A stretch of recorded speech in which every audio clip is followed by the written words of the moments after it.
My parents kicked me out because of my sister. 6 years later, they're asking for help to support her and her 4 young children. I, 32F, am currently in charge of significant commercial development projects around New England as a successful architect at a prominent Boston firm. Nathan, a 34-year-old man who works as a project manager in sustainable development, is my fiancé. Our wedding is scheduled for the following year. On the surface, my life appears to be ideal. I have rewarding work, a wonderful relationship, and a lovely craftsman-style home that I designed extensive modifications for. However, I'm questioning everything because of a complex family situation that recently reached a breaking point. I must go into great depth about my family history in order for you to comprehend the current circumstance. I was raised in a Connecticut suburb in an upper-middle-class household. My mother, Phoebe, 56F, taught high school at a private school until she left 6 years ago, and my father, Richard, 58M, works as a corporate lawyer at a reputable business. Ashley, my younger sister, who is 30 degrees Fahrenheit, has always been the star of our family. Favoritism was evident from my earliest recollections, even if my parents would strongly dispute it if questioned. I received consecutive A's on my report card when I was 8 and Ashley was 6, and I was simply informed, "That's expected of you?" While Ashley received B's and was commended and brought out for ice cream because she was trying her best. Throughout our childhood, this trend persisted. Ashley's meager efforts were widely praised, while my accomplishments were anticipated and frequently disregarded. When I was 15, I recall one specific occurrence. I had been working on my design project for months, frequently staying up until 2 in the morning, in preparation for a national high school architectural competition. I received a minor scholarship as a result of placing second nationally. Ashley had an ordinary soccer match that day, so my parents didn't even make it to the award ceremony. "That's nice," they replied, barely taking their eyes off the TV as I brought my award home, before turning back to Ashley's dramatic account of how she nearly scored a goal. Even though my parents were clearly biased, I did well in school and in my personal life. I led multiple community service projects, kept a 4.0 GPA, and served as president of the student body. In the meantime, as Ashley approached adolescence, her actions became more alarming. When she began to slip out when I was 14, my parents told me to keep a better eye on her. She was caught stealing high-end makeup when she was 15, and they accused me of not providing her my allowance money even though she clearly needed it. The assumption that I should put Ashley's needs and interests ahead of my own was the most annoying aspect, not only the partiality. My part-time job at a local design firm, where I made coffee and filed papers, allowed me to save up $3,000 when I was 16. I intended to use it for a Columbia University summer architecture course. My parents, however, borrowed my cash to assist cover the repairs after Ashley, who wasn't supposed to be driving, smashed her boyfriend's car. They never fulfilled their commitment to reimburse me. I lost the chance to improve my college applications and the summer program opportunity. I was able to gain admission to a prominent architectural program in spite of these obstacles. In order to save money, my parents agreed to let me live at home while I was in college and to assist with my tuition. They wanted me around to assist handle Ashley, who was now in high school and becoming more disobedient by the day, so this wasn't totally selfless. I recall making several attempts to speak with Ashley about her actions. One exchange is particularly memorable. 3 months or so passed before everything collapsed. At 3 in the morning on a school night, I discovered her slinking back into the house. Assisting Ashley to climb through the window, I whispered, "Ashley, you need to be more careful. You're in your senior year, and colleges look at more than just grades." She retorted, "Stop trying to be mom. Just because your life is boring and all about buildings doesn't mean mine has to be." In hindsight, I ought to have anticipated this. Ashley spent a lot of time with Tyler, her 17-year-old ex-boyfriend, who was known for being trouble. My parents viewed everyone I dated with extreme mistrust, yet they were surprisingly lenient about their relationship. My mother accused me of being envious of Ashley's vibrant social life when I attempted to voice my concerns about Tyler. 6 years ago, everything drastically altered. One day, Ashley, a senior in high school at the time, came home and declared she was expecting a child. The father was Tyler. I can still clearly recall that night. Ashley sitting on the couch with a look of fear and defiance on her face, my father pacing the living room, and my mother sobbing uncontrollably. In the confusion that ensued, my parents somehow twisted the facts to accuse me of failing to keep a closer eye on her. My mother arrived in my room the following day with news that would forever alter my course in life. Without even looking at him, she stated, "You have to move out by the end of the week." I couldn't understand. What? Why? With Tyler moving in and a baby on the way, the house isn't large enough for all of us. Ashley needs your space. One approach to support your sister at this trying period would be to move out. I made an effort to reason with her. During my third year of college, I worked part-time at a nearby architecture business and maintained a 3.9 GPA. She insisted on finding me a cheap apartment close to university, even though I just requested for a few months. The worst thing was when my father summoned me to his home office the next day. He delivered another hit while seated behind his enormous oak desk, which he had always used to frighten clients. "We won't be able to continue paying your tuition," he stated in a cold, clinical tone. "That money is necessary for Ashley and the child. You'll figure something out since you're intelligent." I stood there looking at the man who had always emphasized the value of education and accountability, suddenly severing his daughter's ties after she had done everything correctly. The irony hurt. I packed my things that evening. My father stopped me in the driveway as I was packing the final box into my car. I briefly believed that he might reconsider. Rather, he gave me a piece of paper with a list of local women's shelters on it. He said, "Just in case," and went back inside. The next phase of my life was the darkest. For 4 months, I lived in my car and, for safety, parked every night in a different Walmart lot. In the architecture firm where I worked part-time, I would change in public toilets, take a shower in the campus gym, and keep my business attire in my locker. I took a second job working as a late-night barista, frequently juggling multiple jobs while attending classes. I asked a few family members for assistance, but they all turned me down. My 53-year-old Aunt Susan, who had always expressed her pride in my accomplishments, informed me that she didn't want to become embroiled in family strife. According to my grandparents, they were too old to handle the matter. I occasionally went days without eating a decent meal, barely making it on protein bars and coffee. I frequently slept off at my desk while working on my homework in the college library, which was open 24 hours a day. I kept my GPA the same in spite of everything. My escape was architecture. I put all of my suffering and willpower into my designs. My parents never once called to see whether I was still alive during this time. Ashley didn't either. After learning that she had given birth to a boy, I made one phone call, but it was awkward and short. After that, there was no communication for 6 years. I had to start over in my life throughout those 6 years. Despite working 60-hour weeks and living in my car and then a small room in a dubious area of town, I finished with honors. A famous Boston business was interested in my final thesis project, which was a design for a sustainable community center with transitional housing that received multiple prizes. Living in a small studio apartment and trying to save as much money as I could, I began my career as an entry-level architect. Every advancement was a triumph over my past. I was managing my own projects for 4 years. My area of expertise was sustainable commercial development, and I gained recognition for my creative ideas that put the needs of people and the environment first. 3 years ago, Nathan and I met at a seminar on sustainable development. During the Q&A portion of his presentation on green construction projects, I disputed one of his claims. He invited me to continue the conversation over coffee rather than becoming defensive. Dinner evolved from that coffee into the most wholesome and encouraging relationship I've ever experienced. Nathan is well aware of my background. He was present when I purchased my first home after getting expelled. When I signed the paperwork and broke down because I was so overcome by the fact that I finally had a place where no one could make me leave, he held me. He supported my idea to refurbish it and make it an environment that reflected all of my accomplishments over the years. Through mutual contacts, I occasionally learned tidbits about Ashley's life. Shortly after the birth of their baby, she wed Tyler, but the two of them split up after 6 months. By that time, she was expecting her second kid, but the father had entirely vanished after learning of the pregnancy. She had another kid with Marcus, the man she married 2 years later, but their marriage failed when she had an affair. She is now pregnant once more and doesn't seem to know who the father is. I got a call yesterday from an unidentified number right before bed. After 6 years of stillness, my mother called. She initially pretended nothing had happened, inquiring about my life and showing interest in my accomplishments. I briefly felt like that young child again, excited to tell my mother about my achievements. I even began to tell her about my recent promotion to senior architect and my engagement. Then she revealed the true reason she had called. In order to assist Ashley and her kids, my parents want me to return to Connecticut. They say they're too old to care for 4 small children, and my father will shortly be retiring. They even had the gall to claim that, as the successful sister, it is my duty to support the family. My mother said, "You've always been the responsible one," with that cunning tone I so vividly remembered in her voice.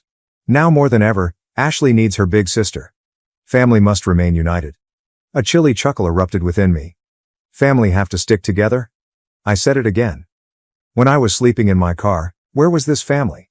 When I was barely eating and working 2 jobs? When there was nobody for me to turn to? I went on despite my mother's attempt to stop me. You absolutely abandoned me, kicked me out, and stopped paying for my schooling in order to help Ashley. You expect me to sacrifice my life, career, and relationship in order to clean up your mess once more now that she has continued to make bad decisions and you're sick of dealing with the fallout? I hung up after telling her that I would never again risk my life for Ashley. Since then, family members who turned down my request for assistance 6 years ago have been bombarding my phone with messages accusing me of being callous and asserting that family helps family. Nathan completely agrees with my decision to uphold my boundaries, but other people argue that since they are still family and retaliation won't mend old hurts, I should at least have a meeting with them. But this doesn't seem like vindictiveness to me. I saw it as defending the life I created on my own, after being deserted by those who were meant to keep me safe. Update 1. First of all, I want to thank everyone for their tremendous support and wisdom. My phone has been buzzing nonstop with messages from extended family members for the past 48 hours, which has been very taxing. The circumstances have changed in unexpected ways. My mother wrote me a long email detailing Ashley's children's daily problems, along with comprehensive pictures of my nieces and nephews. The oldest, who is currently in kindergarten, is exhibiting early behavioral problems. The second child's health issues necessitate regular medical care.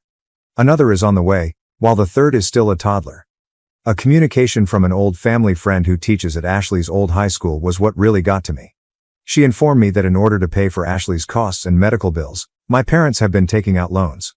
My father has delayed his retirement indefinitely, and they have already remortgaged their home. Ashley personally sent a direct message, which was the most unexpected development. She reached out for the first time in 6 years, not to apologize but to let her big sister know that she had changed and needed her. She talked about acknowledging her past sins and is attending therapy. Although I've seen this pattern before, I still have a part of me that wants to believe her. In order to keep both physical and emotional distance from the family, my fiancé Nathan proposed a compromise, providing financial support for the kids' schooling through a trust fund. It's an intriguing idea that would enable me to assist the defenseless kids without being embroiled in the family strife. All of this is still registering in my mind. Seeing those pictures of the children, who are innocent in all of this, has made me feel conflicted, even though my logical side knows I owe them nothing. When I make a choice about Nathan's suggestion, I'll provide another update. I need some time right now to process everything without having to deal with family pressure all the time. Update 2. Over the last 24 hours, everything has drastically changed. My mother called me in an emergency last night. Ashley had been involved in a severe vehicle accident. Another automobile ran a red light and collided with her car while she was driving alone. The situation was dire because she was pregnant. I got into my car and drove to Connecticut for 4 hours without giving it any thought. It felt unreal to enter that hospital. As he paced the corridor in his faded suit, my father appeared to be much older than his years. When she saw me, my mother lost it all. I hadn't actually seen them in person for 6 years. Although Ashley's injuries were not life-threatening because of the airbags, the doctors added, they had to perform an emergency C-section in order to save the baby. With a questionable prognosis, the premature baby is currently in the NICU. My biggest surprise was going back to the house I grew up in. I grudgingly complied with my parents' request that I remain rather than book a hotel. Entering my former room felt like entering a time portal. My old desk was still in its original condition, my architecture designs were still attached to the walls, and even my high school trophies were still neatly arranged. Everything was just as I had left it 6 years prior. Then it dawned on me that they hadn't actually converted my room into an area for Ashley.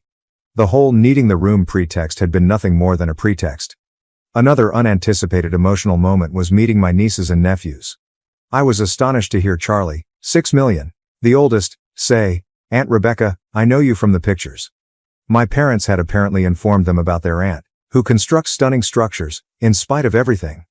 After I assisted them in building a block tower, the smaller ones, Ava, 4F, and Lucas, 2M, who had been timid at first, quickly warmed up. After 3 days here, I'm learning new things that make my emotions even more complicated. I discovered a stack of unsent letters from my father while searching through some old documents for Ashley's insurance information. They were letters of apologies that he never mailed, all addressed to me and dated throughout the previous 6 years. Tears appeared to have soiled several of them. Yesterday, Nathan flew in to help me get through this. I became aware of how much these children deserve to be free from the chaos they were born into as I watched him engage with my nieces and nephew, using play to teach them basic engineering concepts. Ashley is still in and out of consciousness, but she is stable presently. The baby's condition is still dire. Although I've taken an emergency leave of absence, I have some important project deadlines to attend to in Boston next week. How I feel about things is still a mystery to me. My fury is still there, but it's mixed up with other feelings I can't quite put my finger on. The youngsters who somehow know about me, the preserved chamber, and the unsent letters are all making me rethink how I perceive the previous 6 years. I have to return to the hospital right now to get an update on the baby's health. Next week, when I return to Boston, I will write more.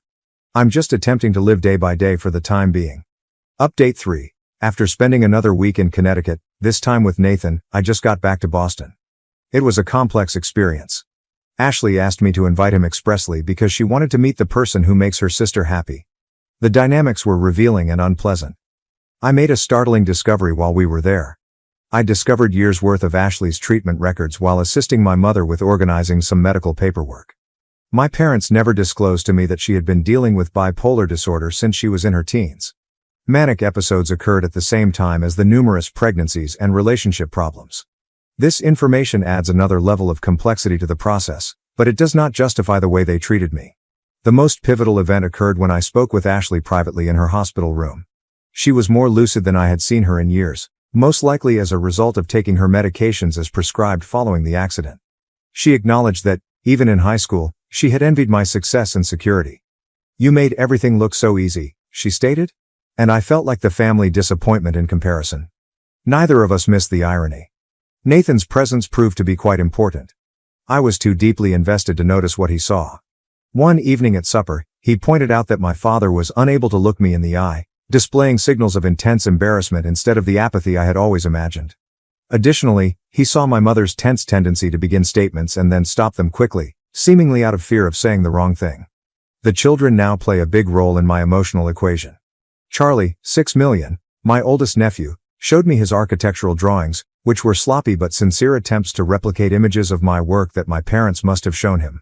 When the younger ones, Ava, 4F, and Lucas, 2M, begin referring to Nathan as uncle, it has a deeper impact on him than he anticipated. The infant will need to remain in the NICU for at least another month, although her condition has stabilized. My parents have been sleeping in the waiting area on shifts, refusing to leave their grandchildren alone, according to a nurse who spoke to us during one of our hospital stays. They appear emotionally and physically worn out. I've made some sensible choices. A family therapist with expertise in intergenerational trauma is what I'm setting up. I've also discussed working remotely for a few days every month with my company. I haven't changed my mind about returning to Connecticut though. I now live and work in Boston. On the way back to Boston, Nathan and I had a lengthy conversation. His statement, "Sometimes the hardest part of healing isn't forgiving others. It's forgiving yourself for still caring," really resonated with me. I've been feeling bad about not being able to control my rage in its purest, protective form, so this really spoke to me. I have a crucial client meeting tomorrow, so I must concentrate. Strangely, at the moment, routine work duties feel both anchoring and inconsequential. After our first family therapy appointment, which is set for next week, I'll provide another update. Update 4. Something important happened during my parents' trip to Boston last weekend, so I had to write this update. You read correctly. They traveled to Boston ostensibly to talk about important issues pertaining to the family situation. I initially consented to meet them in a neutral setting, a peaceful cafe close to the public garden. But they persisted in touring my residence because they claimed to be interested in learning more about my life. I reluctantly consented after speaking with Nathan and establishing explicit guidelines on the length of their stay. It was surprising how they responded to my house. Normally stoic, my father broke down when he saw my architecture awards in my home office. However, their true purpose caught me completely off guard. They produced paperwork that demonstrated they had been covertly putting money aside for me ever since they expelled me. I've never witnessed my father sobbing so much in my life. He clarified that for 6 years, they had established a different savings account and contributed the amount equal to my college tuition each month. It has grown to a significant amount with interest. Their justification? They intended to leave it in their will because they were too embarrassed to deal with me personally. A fierce confrontation resulted from this revelation. I let out years' worth of suppressed rage because I could no longer contain it. "Do you think money can fix what you did?" I yelled. "I lived in my vehicle. I didn't eat. I tried to keep up my grades by working till I was worn out." My father then made a statement that really stopped me cold. "We don't expect forgiveness," he stated. "We just want you to know that your suffering has haunted us every single day." He then showed me his diary, which detailed all of my accomplishments that he had followed over the years via social media and professional networks. He mentioned my advancements, my first significant project, and even the Sustainable Design Prize I received the previous year. After sobbing quietly, my mother finally opened out about Ashley's past mental health issues. Evidently, they had observed similar behavioral tendencies in Ashley's early years but disregarded the warning signs in favor of managing me as the stable child. She acknowledged that their parenting style had been completely incorrect. When they mentioned their most recent worries, the topic of conversation changed. They disclosed that Marcus, Ashley's ex-husband, is attempting to obtain full custody of their child by using the accident and Ashley's history of mental illness. Just as she is beginning to stabilize with her new medicine regimen, they are concerned that this could lead to another breakdown. This is when the situation becomes complex. I'm no longer being asked to relocate back. Rather, they are asking me to assist them in locating a reputable mental health center in Boston for Ashley and the child after she is discharged from the NICU. In order to assist with the other children while Ashley receives the care she needs, they wish to sell their Connecticut home and relocate closer. Nathan, who remained close by to provide assistance if necessary, subsequently made a significant observation. They're finally acknowledging their mistakes and trying to find actual solutions instead of just dumping responsibilities on you. I'm still taking it all in. Although the money they save doesn't change the past, their persistent covert efforts at making amends reveal a level of regret I hadn't previously thought of. My father's journal seems like a heartbreaking reminder of what might have been, a father who was proud of his daughter's accomplishments but was too embarrassed to say so out loud. To learn more about Ashley's custody dispute and what part, if any, I should play in it, I'm meeting with a family law lawyer tomorrow. Additionally, I'm looking into psychiatric hospitals that focus in postpartum mental health treatment. Regarding my assistance with Ashley's treatment plans, I have not responded to them. Although I have a strong desire to uphold rigid limits, I also acknowledge that this could be an opportunity for genuine, structural change in our family's dynamic. This time, with the right boundaries and expert assistance, things could be different. Once I've decided how I want to participate in these new developments, I'll provide another update. Update 5. I've made some decisions regarding my relationship with my family going forward after giving it a lot of thought and attending multiple family therapy sessions. Initially, in response to my parents' inquiry concerning Ashley's care, I assisted them in locating a respectable mental health and postpartum care center in Boston. I did, however, clarify that my participation would be strictly limited and professional. Although I will not be personally involved in Ashley's daily care, I was able to connect them with the resources they needed through my professional network. My parents' savings account has been transformed into a trust fund, of which I am the trustee, for Ashley's children's education. This arrangement guarantees that the funds will be utilized suitably while upholding professional boundaries. Nathan used his financial planning and contacts to assist put things up. I never imagined how my relationship with my family would change over time. I've developed a methodical approach to keeping in touch that safeguards my personal well-being, even if I won't be returning to Connecticut or taking on any caregiving duties. We've decided to continue family therapy sessions and have frequent video chats with the kids, with Ashley being contacted directly only in case of emergencies. Even though my mother still calls a lot, I've seen a big shift in the way she handles things. She no longer makes demands or guilt trips before providing family information, and she respects my limits when I tell her that I'm too busy to talk. My father made the most unexpected revelation. In addition to sending me a formal written apology outlining particular occasions in which he failed me as a father, he began visiting his own therapist. Instead of the cliched, "I'm sorry for everything," I had anticipated, I received a considerate acknowledgement of particular negative behaviors and how they affected my life. After being admitted to the treatment center, Ashley is beginning to show recovery. At last, the infant is well and no longer in the NICU. I've made arrangements for a child psychologist to work with her older children to help them deal with these changes while I keep an emotional distance. I've decided not to include my family too much in our wedding arrangements, which Nathan and I are moving forward with. Although they will be invited as guests, friends who helped me through my darkest moments will play the customary family roles in the wedding. I am content with my choices as I look to the future. It's a carefully planned relationship that safeguards my mental health while recognizing the intricacy of familial ties, even though it's not the total reunion some might expect for. I've discovered that taking care of family members doesn't have to mean compromising my own health or giving in to toxic relationships. There isn't a tidy, happy ending to my story where everything is forgiven and forgotten.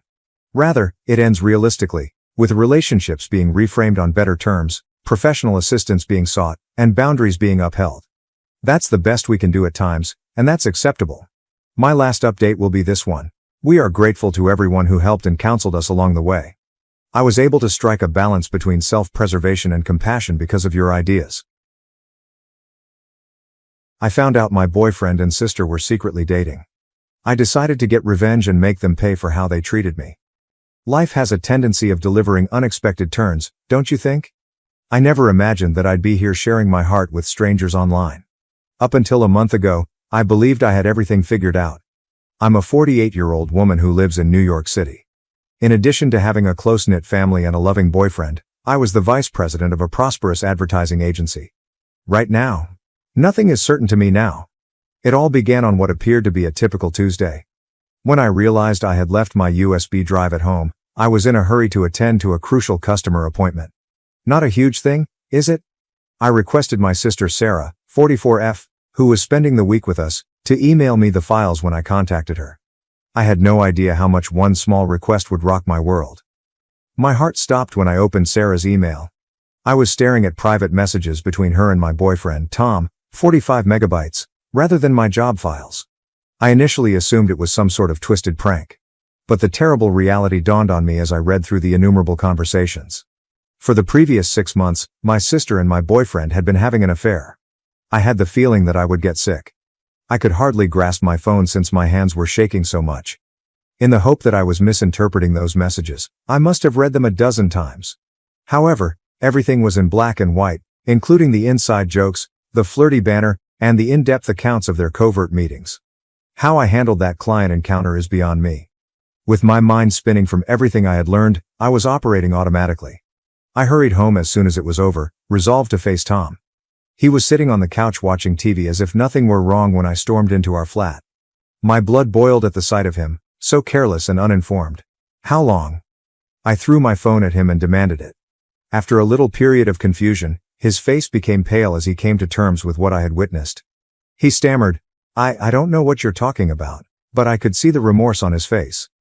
Don't lie to me, Tom, I spit out. I noticed the messages.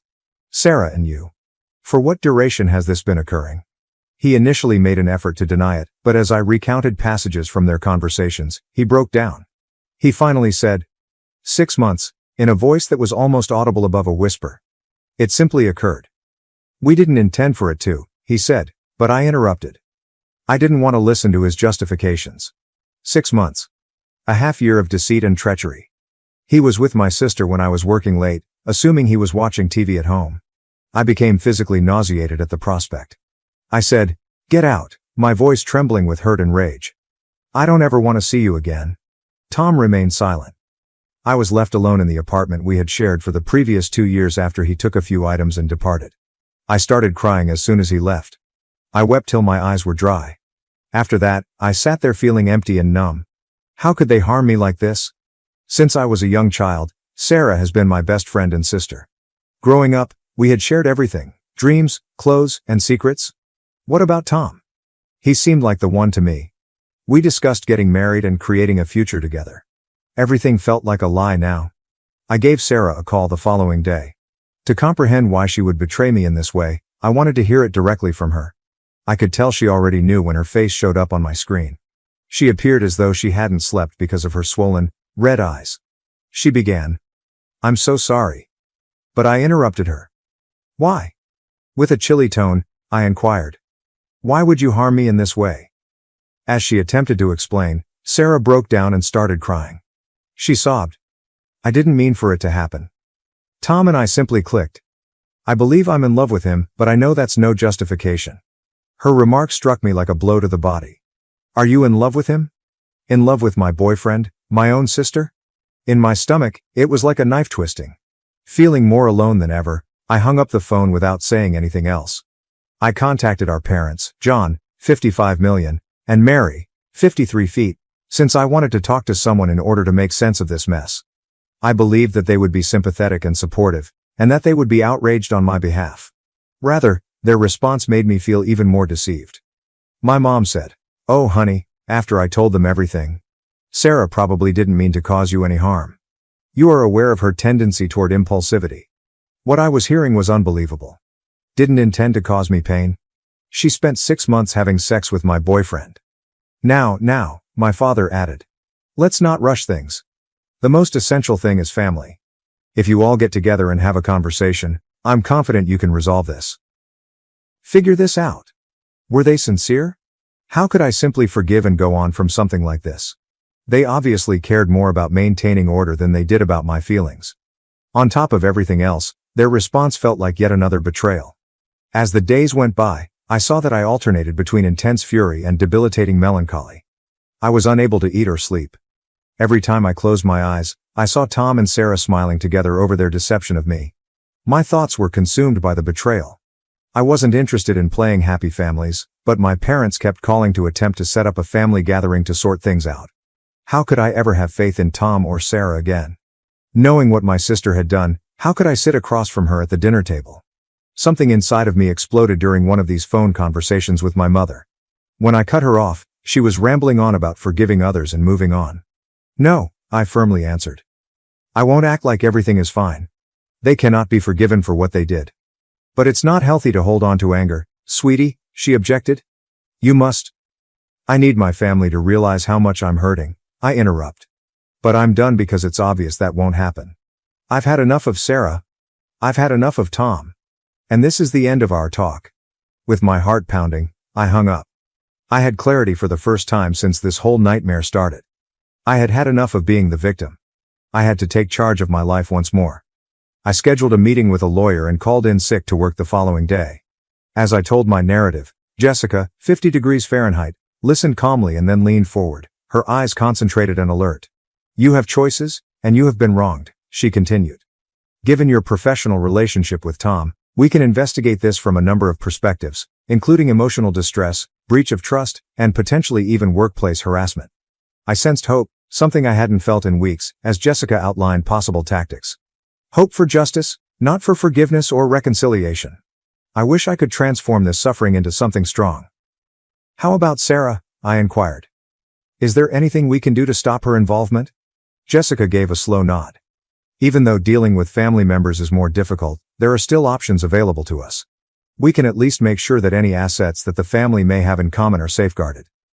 That afternoon, as I walked out of Jessica's office, my head was buzzing with potential solutions. I had a sense of direction and purpose for the first time since I found out about the affair. I was no longer only a victim. I was a lady with a purpose. I took a seat at my computer that evening and began planning. I started by making a list of all the things I wanted to do. I wanted to protect my financial future, reveal Tom's unethical behavior at work, make sure Sarah was held accountable for her activities, and demonstrate to my parents that I wouldn't be coerced or held responsible. I felt an increasing sensation of empowerment as I typed. I had indeed been harmed. I had indeed been deceived. However, I refused to let that define who I was. Rather, I was going to turn this suffering into motivation to start a new phase of my life. I was aware that the path ahead would not be simple. There would be more conflicts and challenging discussions. It's possible that my family won't comprehend or agree with my choices. But I felt strong for the first time in weeks. I was resolved. I made the decision to return to work tomorrow. I would take a proud stance and begin implementing my goals. Sarah and Tom believed they could treat me badly and yet get away with it. My parents believed they could use guilt to get me to ignore everything. They were all going to find out how mistaken they were. I noticed myself in the mirror as I shut down my laptop and prepared for bed. The devastated, deceived victim I had been for the previous 2 weeks was not the lady staring back at me. She was prepared to face any obstacles because she was a fighter. I said in a whisper to my reflection, "Watch out, world. I'm returning stronger than before." For the first time since this whole experience started, I felt completely at peace as I turned off the light and went to bed. I was eager to begin the first day of my new life, which was tomorrow. I'm going to talk to you now, Reddit. Have any of you had a similar situation? How did you respond to it? And how do you feel about my revenge plan? Is it excessive, or is my desire to hold them all accountable for their actions justified? As I start my new path, I would value any guidance or assistance you might provide. Update 1. 2 weeks have passed since my last post, and I would like to express my gratitude to everyone for their guidance and encouragement. Your remarks have been a lifesaver for me at this trying time. I'll give you an update because a lot has happened. The revenge strategy comes first. After speaking with my attorney, Jessica, I made the decision to act in several ways. First, we filed a formal complaint about Tom's inappropriate connection with me and his following romance with my sister with his human resources department. Considering that we are in the same industry, it was a risky move, but I couldn't allow him to get away with it. The reaction was prompt. While an inquiry was conducted, Tom was put on administrative leave. I'll admit that I felt a little satisfied as I watched him being led from the premises with a box of personal belongings. However, it didn't last long. I was struck hard by the fact that my private life was now being used as fodder for office rumors.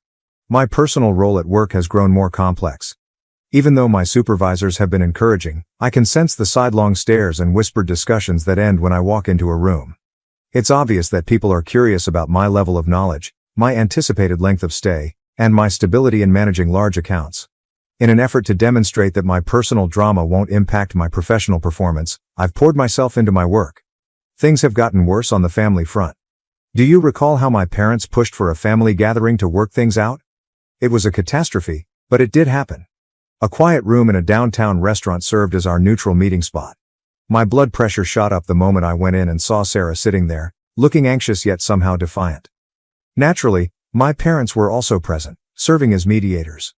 My father started by saying, "Girls, we're here to talk this out like adults. Until our family decides how to proceed, nobody is going anywhere." I couldn't contain my laughter. "Go ahead? Are you serious? There is no way to move past this." Sarah's voice trembled as she spoke. "I am aware that what I did was improper. I sincerely apologize. However, shouldn't we at least attempt to resolve this?" With a mixture of anger and incredulity, I turned to face her. "Resolve this? You spent 6 months having sex with my partner. Day after day, you deceived me. What do you want to do now? Pretend it never occurred and give it a hug." "She's not saying that," my mother interrupted. "As a family, we simply want to figure out how to get better. You two have always had a tight relationship." I corrected her, saying, "We're close. Tense in the past. And who is to blame for that?" From there, the discussion took a different turn. My parents begged, Sarah wept, and I felt numb. It was obvious that they all expected me to put family unity ahead of my personal sentiments and to finally forgive and move on. I had had enough guilt-tripping and pointless discussions after an hour. With a loud scrape of my chair against the floor, I got up. "This is useless," I remarked. "It appears that you have all determined how this should proceed without taking my feelings into account. Well, I'm not complying. I'm finished." I heard my mother calling after me as I left, but I chose not to turn around. I disabled their social media accounts and phone numbers that evening. Although it was a bold step, I needed time to recover from their unrelenting pressure. Things took an intriguing turn on the Tom front. He contacted me a few days after he was placed on leave, asking me to withdraw my complaint to HR rather than offering an apology or pleading for my forgiveness. He begged over the phone that this may destroy his career. "Can't we deal with this in private?" His boldness astounded me. "Take this in private? Similar to how you and Sarah had your 6-month clandestine affair." He was bold enough to sound angry. "That isn't the same. We're talking about my livelihood here." I retorted icily, "You ought to have considered that before you chose to sleep with my sister. Tom, actions have repercussions. You need to face yours now." I experienced a range of feelings once I hung up. Hearing the desperation in his voice and knowing that he was finally being held accountable for his acts made me feel a certain amount of satisfaction. However, I was also worn out from the drama and the continual reminders of their treachery. At that point, I decided. I required a change, a new beginning. I started researching employment prospects in other cities. The idea of uprooting my life was both thrilling and horrifying, but the more I considered it, the more it seemed right. With a Seattle boutique agency, I discovered a good lead. Following a round of interviews, they offered me an offer after being impressed by my experience and portfolio. Although it was a lateral transfer in terms of employment, the opportunity to reinvent myself and the change of environment were invaluable. My supervisor was sympathetic but obviously unhappy when I gave notice at work. He questioned, "Are you certain about this? Here, you've established a solid career. Don't allow personal problems to pull you away." I was grateful for his care, but I had already made up my mind. "I'm positive," I assured him. "I need to start over on both a personal and professional level." I was shocked by how many coworkers contacted me to offer their support when word circulated about my upcoming leave. Many of them talked about how they overcame personal obstacles and changed their identities in the middle of their careers. Their words of support made me more determined. I've been going to a therapist to help me process everything in the middle of this. I have benefited greatly from Dr. Larson's, 58 degrees Fahrenheit, assistance in processing my anguish and anger. She has assisted me in seeing that, although my emotions are true, I must not allow them to control me. During one session, she informed me that while seeking revenge may feel good at the time, it won't make your grief go away. Living a good life and going on is the best form of retaliation. I'm making an effort to heed her advice and concentrate on creating my new life rather than destroying my previous one. It's not always simple, and sometimes I still feel like my wrath will get the better of me. But I'm getting better. As I get ready to relocate to Seattle and pack up my apartment, I'm thinking about how much has changed in only a few short weeks. My sister, my partner, and, in a sense, my parents have all passed away. However, I've also developed a new feeling of self, a resolve I was unaware I had. I am aware that the path ahead will not be simple. It's intimidating to start anew in a new city and start my life over from scratch. But I'm looking forward to the future for the first time in a long time. I'm interested to see who I'll develop into once I'm not burdened by expectations from my family or betrayal. I hear those who told me to forgive, move on, and take the high road. I no longer seek retribution for its own sake. Yes, I'm working for justice, but more than that, I'm working for my own happiness and mental health. So, Reddit, that's the current situation. I'm going to start a new chapter in my life, putting the hurt and treachery behind me. Although I'm anxious, thrilled, and a bit afraid, I'm primarily proud of myself for taking charge of my life. I appreciate all of your help and guidance. You have no idea how much it has meant. After I'm settled in Seattle, I'll provide another update. Good luck to me. Update 2. 3 months have passed since my last post, and I'm writing this from my new Seattle apartment with a view of Puget Sound. Every day, the view reminds me of my progress. It's exciting and scary to move to a new city in your late 40s. Although everything is new, there is a certain liberation that comes with not knowing. Nobody here is aware of my past, my suffering, or my guilt. Whoever I want to be, I can be. In the best way conceivable, my new position at the boutique agency has been demanding. I'm taking on multiple roles because the team is smaller. I've had to learn new talents and step outside of my comfort zone as a result. I am gradually forming new friendships.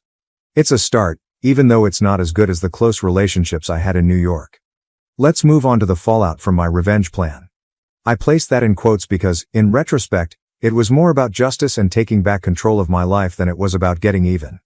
In the end, Tom lost his job due to professional misconduct. A history of inappropriate behavior with other coworkers was also discovered during the HR probe. My old employer called me and thanked me for coming forward and apologized for not detecting Tom's actions sooner.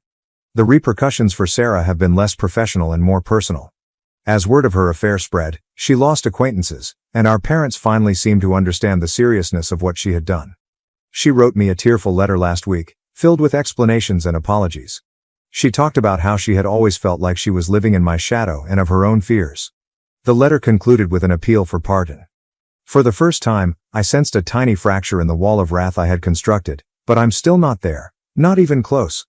I haven't replied yet, and I may not do so. Additionally, my parents have begun contacting me more often.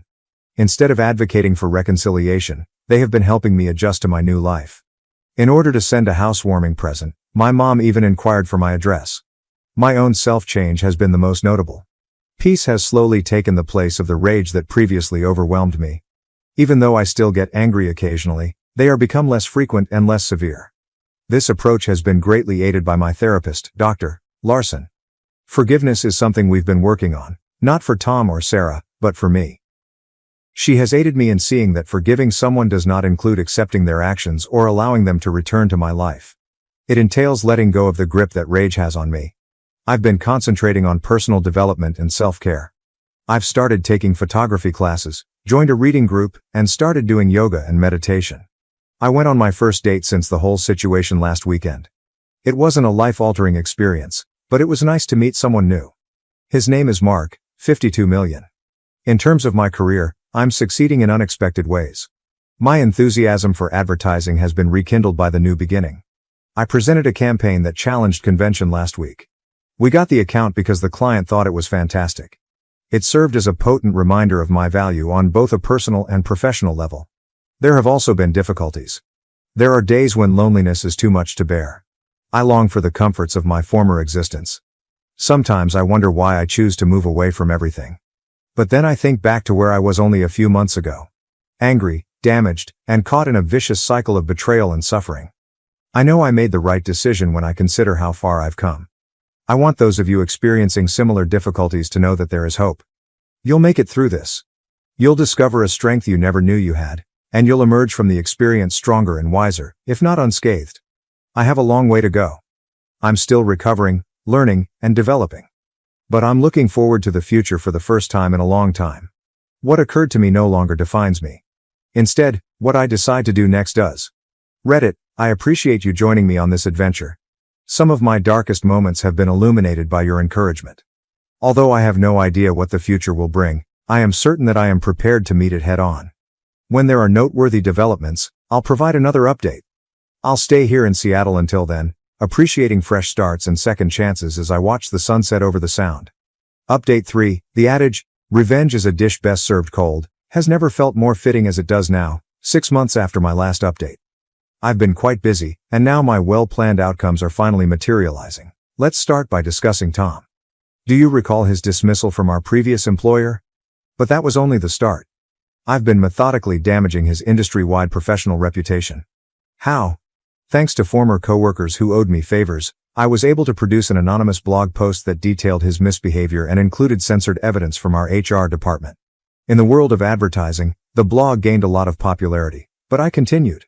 Posing as a headhunter, I created a phony LinkedIn profile and contacted Tom, promising him interviews at prominent agencies. Naturally, my pals who are actors staged these interviews.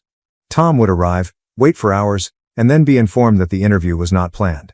This occurred 5 times before he realized what was going on. Last week was the coup de grace. Using some cunning, I managed to get Tom invited to participate in a large advertising conference. This, he believed, was his opportunity to turn his life around. He was unaware that I had positioned multiple persons in the crowd. They questioned him sharply about his prior misbehavior when it came time for Q&A. After stumbling and perspiring, Tom bounded off the stage. Since the video became public, there's no longer any prospect that he will be able to recover his career. Let's go on to Sarah. With that heartfelt letter, my darling sister believed she might slither her way back into my favor. I chose to let my deeds speak louder than my words rather than answer.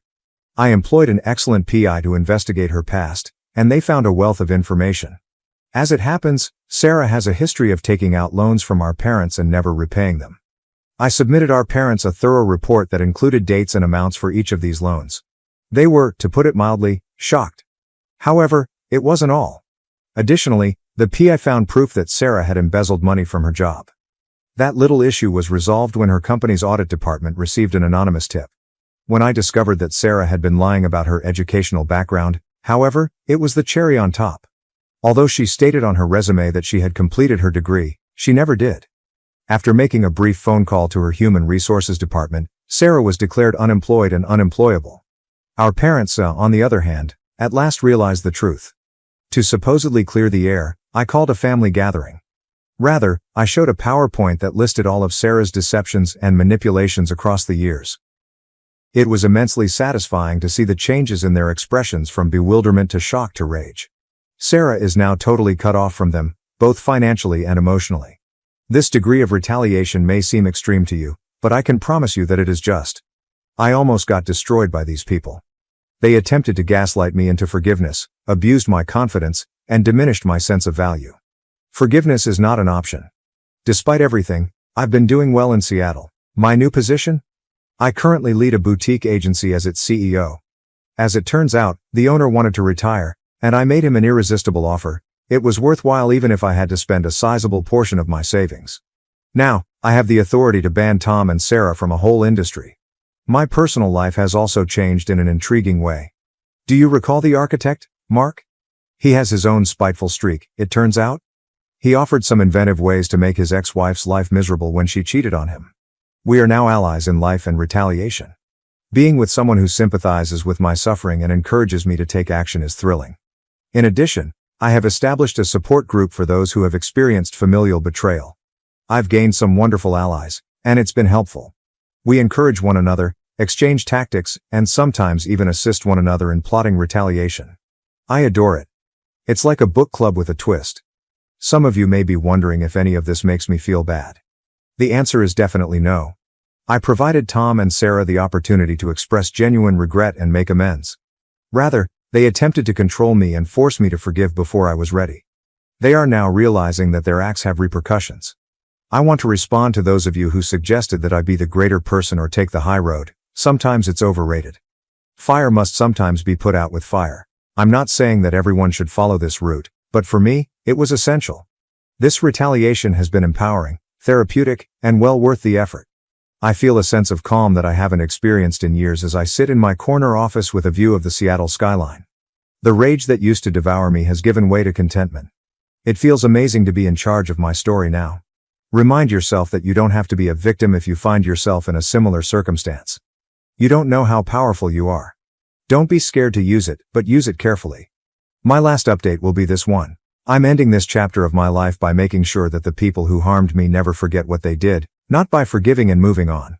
I appreciate everyone who has followed my journey. Cheers to fresh starts, delicious retaliation, and the strength that comes from taking charge of your own destiny. Be careful, world. Not only am I back, but I'm returning with a bang. My wife cheated with my stepbrother, got pregnant, and I told her parents. Now she's cut off from her inheritance.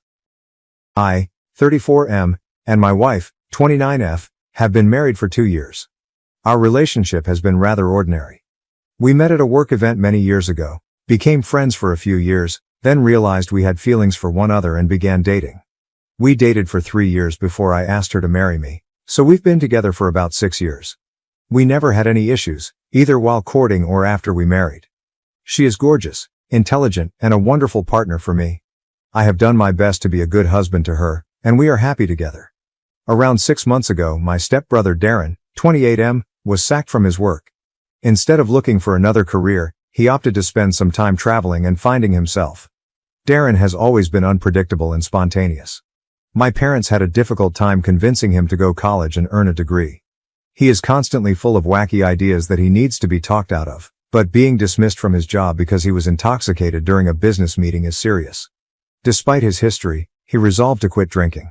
Despite my fears that he would abandon this project halfway through, I attempted to be supportive for my father's sake. My parents divorced while I was a child, and my father married Darren's mother when I was a teenager. So when Darren asked if he could stay at my house for a few weeks to tour New York, I wasn't sure how to say no. I was suspicious and unwilling to do it, but when my father and stepmother urged me to let him stay, I couldn't say no. I questioned my wife and she said she was fine with it, so I grudgingly gave in.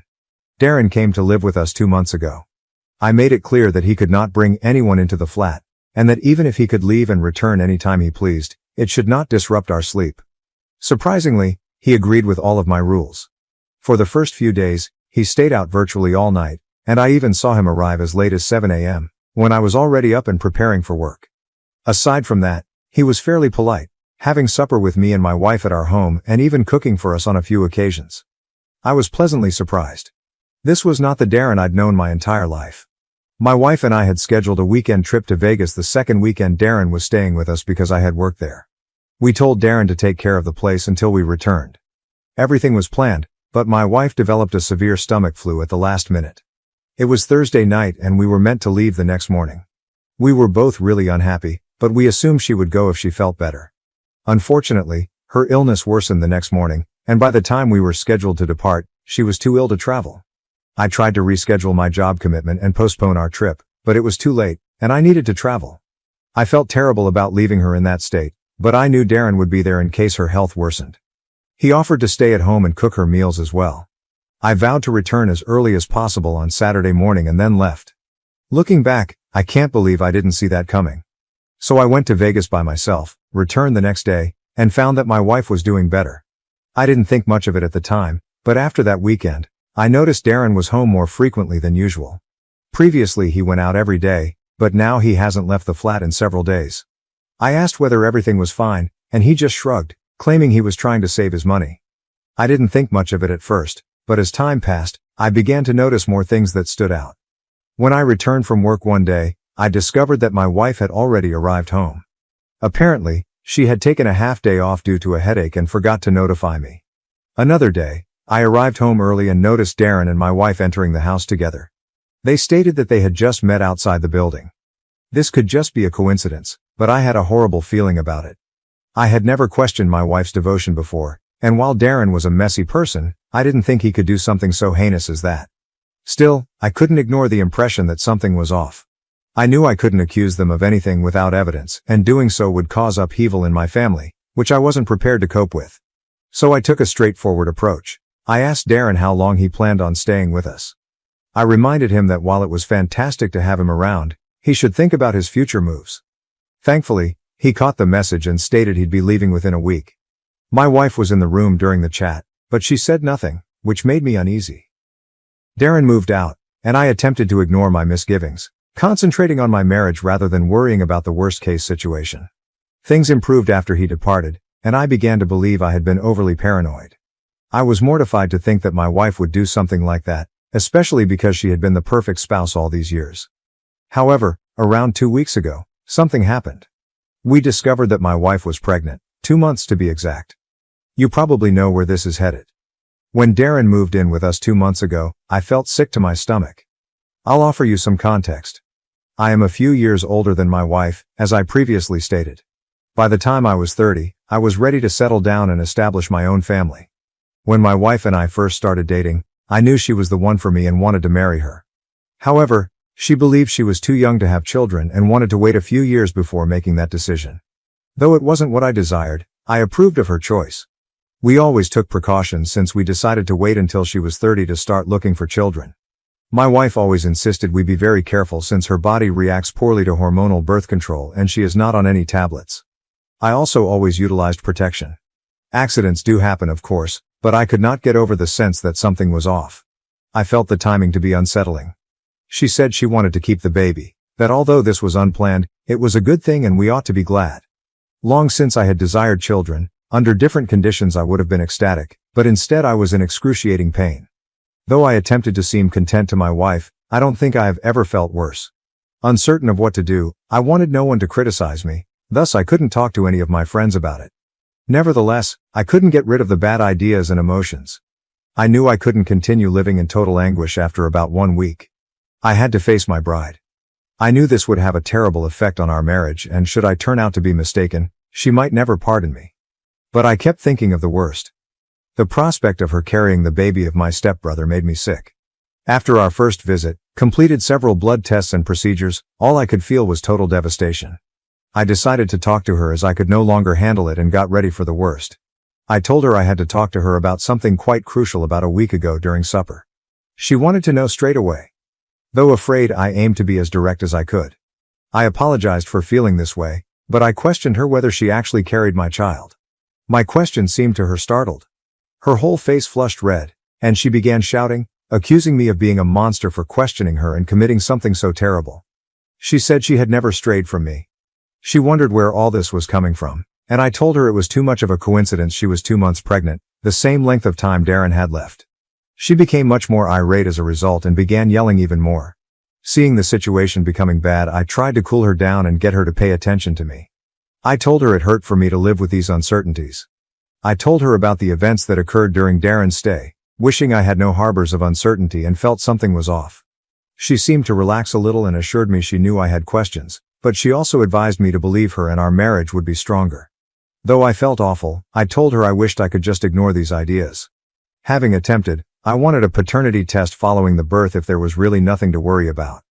I even said I knew how tough this must be for her, but I had to be sure for my own peace of mind.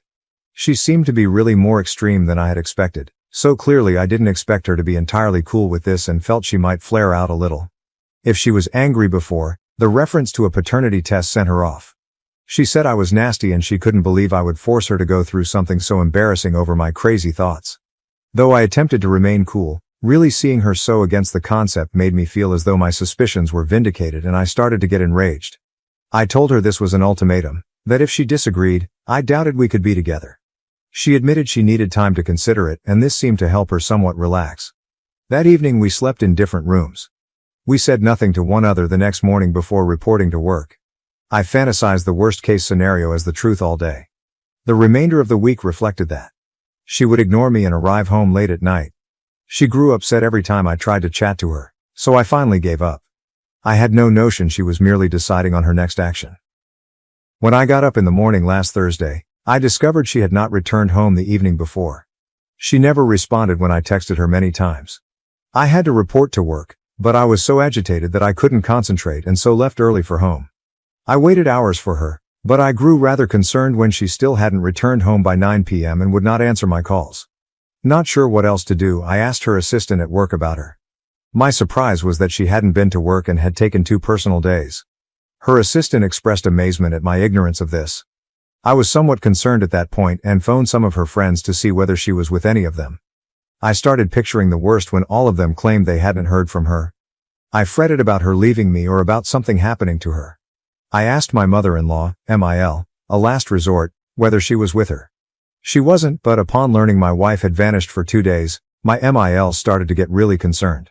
She promised to try to get to her and let me know whether there was any update. Should she still be inaccessible, we agreed to phone 911. I was completely terrified in the next half hour, but suddenly my wife called. She stated she was absolutely fine, wanted some time to sort things out, and that I had no need to stress her out for no cause or involve her mother. She sounded even angry, very apathetic. I became enraged when she showed no regard for freaking me out, but I calmed down and asked her where she was and when she was returning.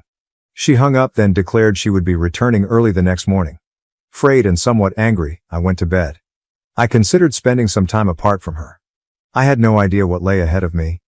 The next morning she woke me up and seemed especially content. She stated she was fixing a problem, when I asked her where she had been the day before. Trust me when I say I spent weeks considering every conceivable scenario that might go wrong. What she said next was crazier than anything I could have imagined. She explained that this pregnancy was killing our marriage and causing foolish questions in my head, hence she decided to rescue our marriage by means of an abortion. She met my eyes squarely and stated, now I had no reason to question her loyalty, we could start our marriage anew. I looked astounded. I had never used that word and really meant it before in my life. I simply asked her if she was kidding after just staring at her. She stated she was totally serious and hoped I could unwind now and stop allowing stupid worries to disturb me anymore. That served as my breaking point. After several more minutes of staring at her, I stood up and departed. Spending another second with her worried me that I would have some kind of mental collapse. She started to follow me, but if she wanted peace, I advised her to avoid me. I guess my tone was severe enough to stop her. I phoned my attorney on the way out of the building to let her know I was divorcing my wife and needed to start the process immediately. I also scheduled a meeting for the following morning and advised her we had to make sure my wife missed a penny of my money. Though I had no idea exactly how things would turn out, I knew what I had to do. I asked Darren where he was when I phoned.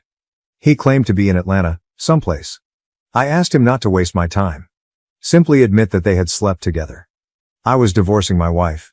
He said nothing for a few minutes, then simply apologized to me. That helped me too. I understood there was nothing else to say. For the evening I checked into a hotel and got ready for what I knew was in store. I woke up the next morning, headed straight to my attorney, and gave her all the specifics, the infidelity, the abortion, everything.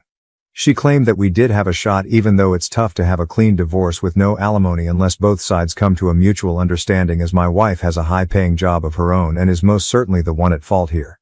Really, I was more concerned with the cause than with the money. With this woman I was finished. She could be very frigid, which astounded me. It seemed like I had lived all these years among strangers. The person I loved and married would not be able to do anything this crazy. She had slept with my stepbrother, but there was still a possibility she was pregnant with my baby. Now we would never know. Changing my plans to suit her wants, and doing everything I could to be a decent husband, after almost 6 years in this marriage, this is what I received. Inquiring whether she was at work, I phoned her assistant. She became. I urged her not to tell my wife I phoned and lied about arranging a surprise for her. I then headed home, loaded as many of her items as I could into 3 suitcases, and arranged them in the hall. Changing our locks and phoning a locksmith came next. I wanted no sight of her. I wanted her out of my house, gone. Not wanting to be home when she got back, I then stuffed some of my own items in an overnight bag and headed back to my hotel. It was almost 5 p.m. by the time everything was finished, and I was worn out, physical and psychological. I slept on the bed and nodded out as soon as I got to my motel. My phone rang when I woke up. In fact, it was my wife, but I chose to treat her with the same indifference that she had shown me the day she obtained the abortion behind my back. She persisted in phoning, and I ignored a million books that she recommended. Regarding all that, I had nothing to say to her. She stopped at last after over an hour of unrelenting calls. She had apparently given up, but then I received a text from Darren stating she had contacted him and inquired as to whether I had spoken with him. It was finished, he informed her. I knew everything.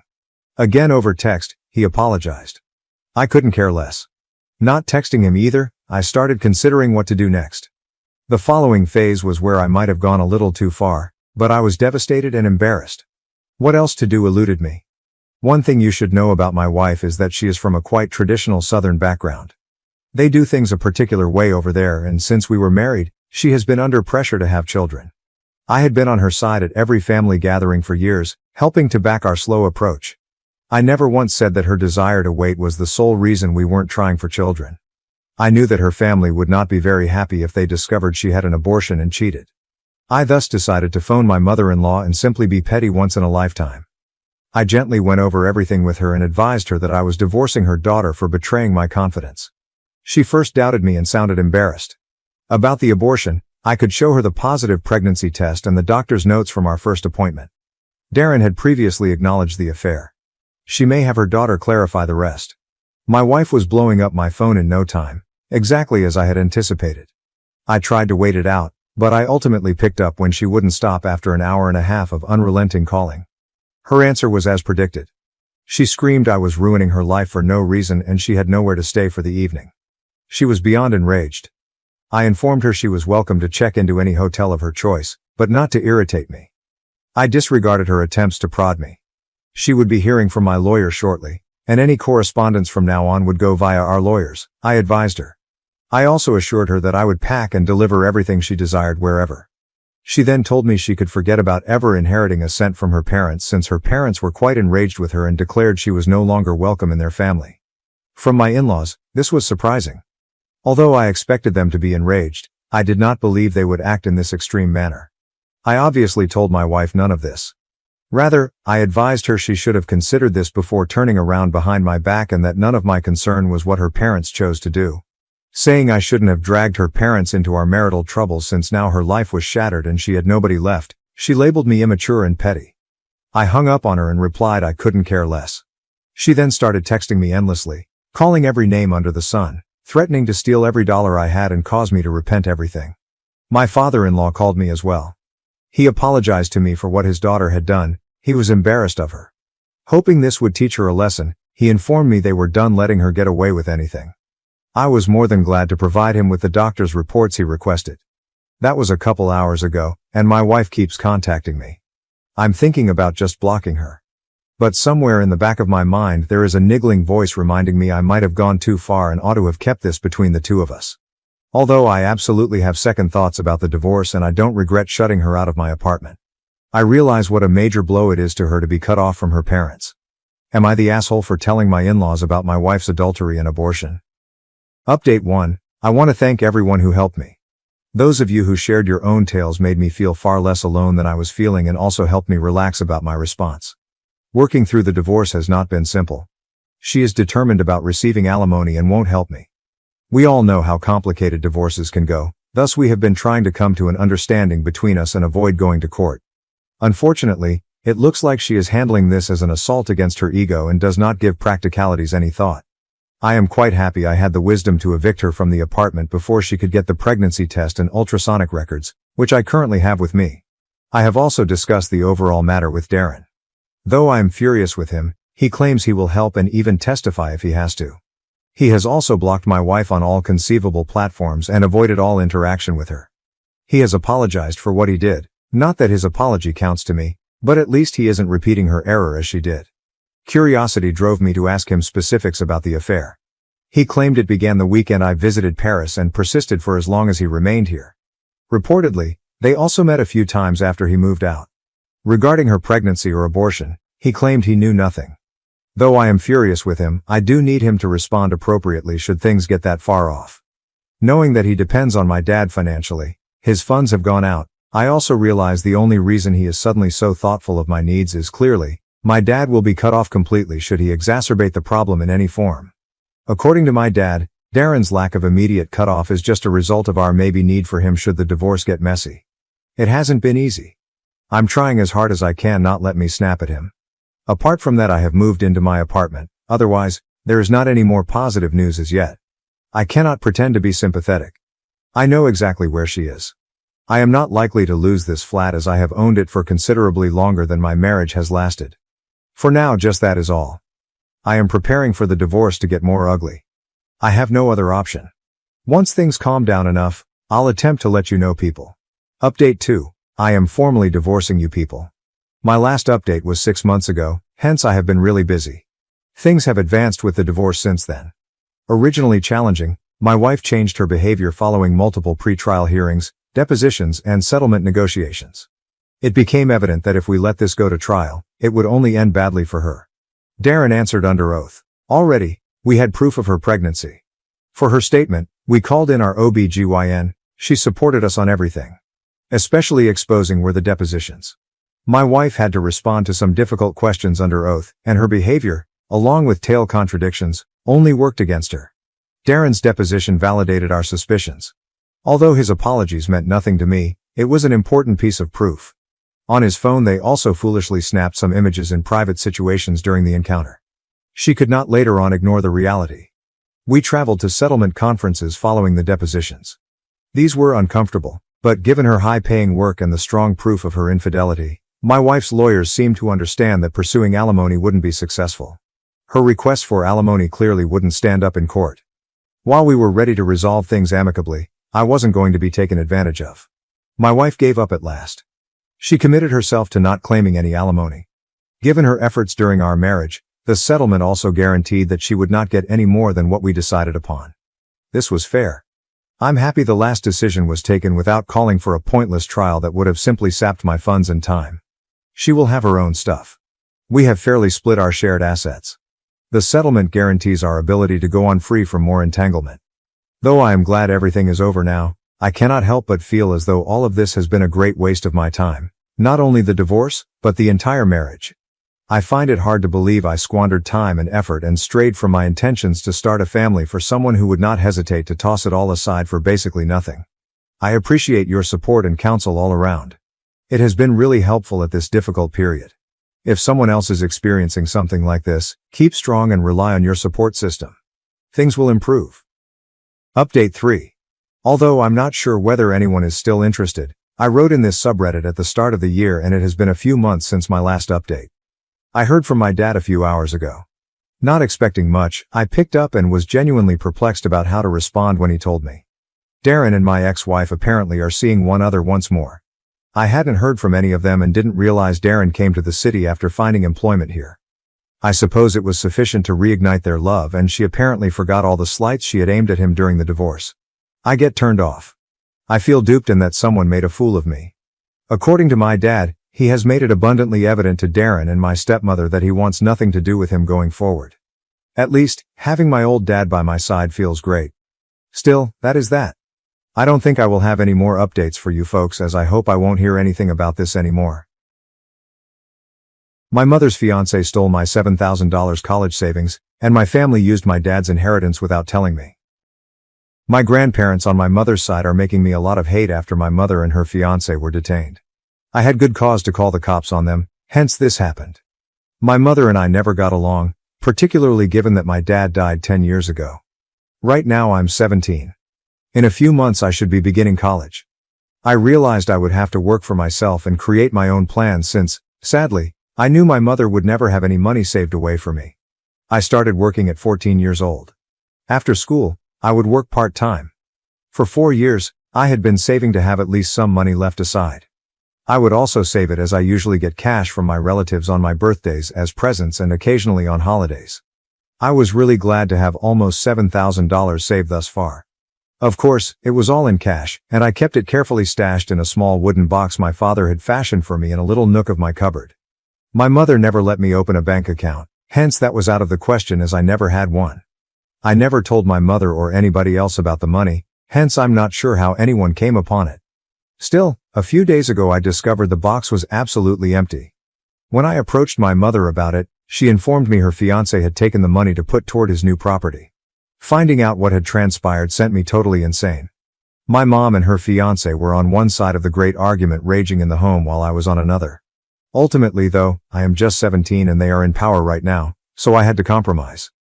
This was my life, Hence the only thing I could do was walk up to my room, shut myself in, and spend hours crying as I would have to start over yet once more. Before college, I wasn't even sure if I could save enough money for anything. I felt so demoralized and totally lost. That day I formed my mental picture. Since it cannot go unpacked, I was planning to exact revenge on them. Though it was a really large choice, fortunately I was able to extract revenge exactly 3 days later. They have now been arrested and are paying for the crime they did. My sole issue with this whole situation is that my always on my side grandparents are now against me and it just doesn't make sense anymore. For the past 2 years, my mother's fiancé, I'll call him Rob, has been in my life. I have despised every single second of it since he is simply among the most horrible persons I have ever known.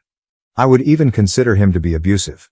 Clearly vocally and emotionally rather than physically. Usually my mother takes the most of it, but sometimes he loses his patience with me too and says anything that comes to mind. He curses me out, tries his very best to make me cry like my mother, and becomes even more enraged when he discovers I don't care. This causes him to lose even more control of his tongue and what he says. My mother never bothers to defend me. After my dad went away, my mother did not date anyone for the first couple of years. Then she met Rob later. He was polite and reasonable for the first few months, but he began displaying his actual colors after their first major argument. 6 months into their marriage, he had moved in with us and begun controlling my mother. He could hardly hang on any work and was a deadbeat, no-good imbecile. Contextually, he is in his mid to late 30s and still depends on his parents for money sometimes since he has utterly poor financial sense and wastes more money than he makes. He borrows money from his parents when he is battling with my mother. When he's not, he's comfortable enough leeching off her. The unfortunate thing is that my mother is not quite rich. She brings home a reasonable amount but not enough to maintain Rob's ostentatious lifestyle. She is a floor supervisor at our neighborhood grocery. Still, I never let it start to trouble me. I always aim to be as self-sufficient as I can. From the age of 14, I have refrained from asking my mother anything except for basics. Not even would I ask her to pay for those once I started working part-time. I really rely on her for shelter and food.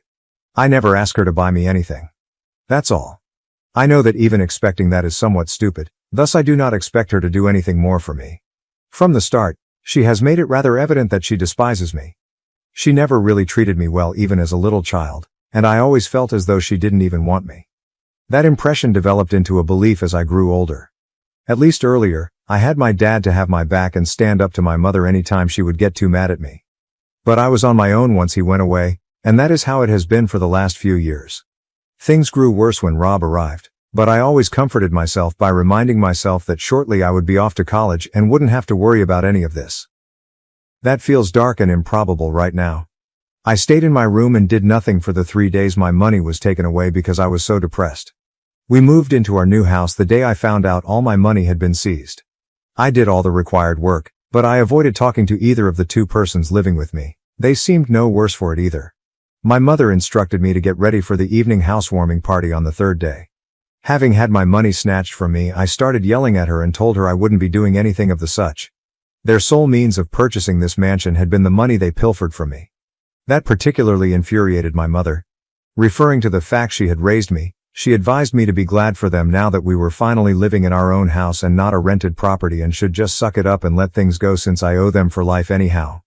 Which is not even logical since she was legally obligated to do it and it is not like she gave me any great favor. Regarding the house, it was very large for the 3 of us anyway. I knew they had purchased this house specifically to wow everyone with their elegant address and large residence. That day I was quite agitated and chose to phone the parents of my father. Something I had never done before. It was complicated as my paternal grandparents had cut off contact with our family when my dad died. I suppose it hurt too much for them to keep in touch. They cut ties and we stopped having speaking terms. I'm not sure why, but I still had their numbers, so as a last resort I chose to phone them since my mother's grandparents, with whom I had a stronger relationship, were really somewhat neutral in this regard. I told my mother's parents about the day my money was taken, expecting they would speak with her and assist in resolving things for me. On the plus side, we would at last have a place of our own and wouldn't have to worry about rent. They just stated they were delighted my mother could purchase a new house. They advised me to hunt the silver lining. Their response seemed strange to me since, up to now, they had always understood me. Though they would silently support me, they never challenged my mother. This time was different and I couldn't make sense of it. I avoided them once more since I was also furious with them. That same day, When my mother advised me to swallow it, I made contact with my paternal grandparents in search of a different answer, one that may provide some future hope. It was only a gut feeling. Luckily, they answered the call, and I told them everything right away.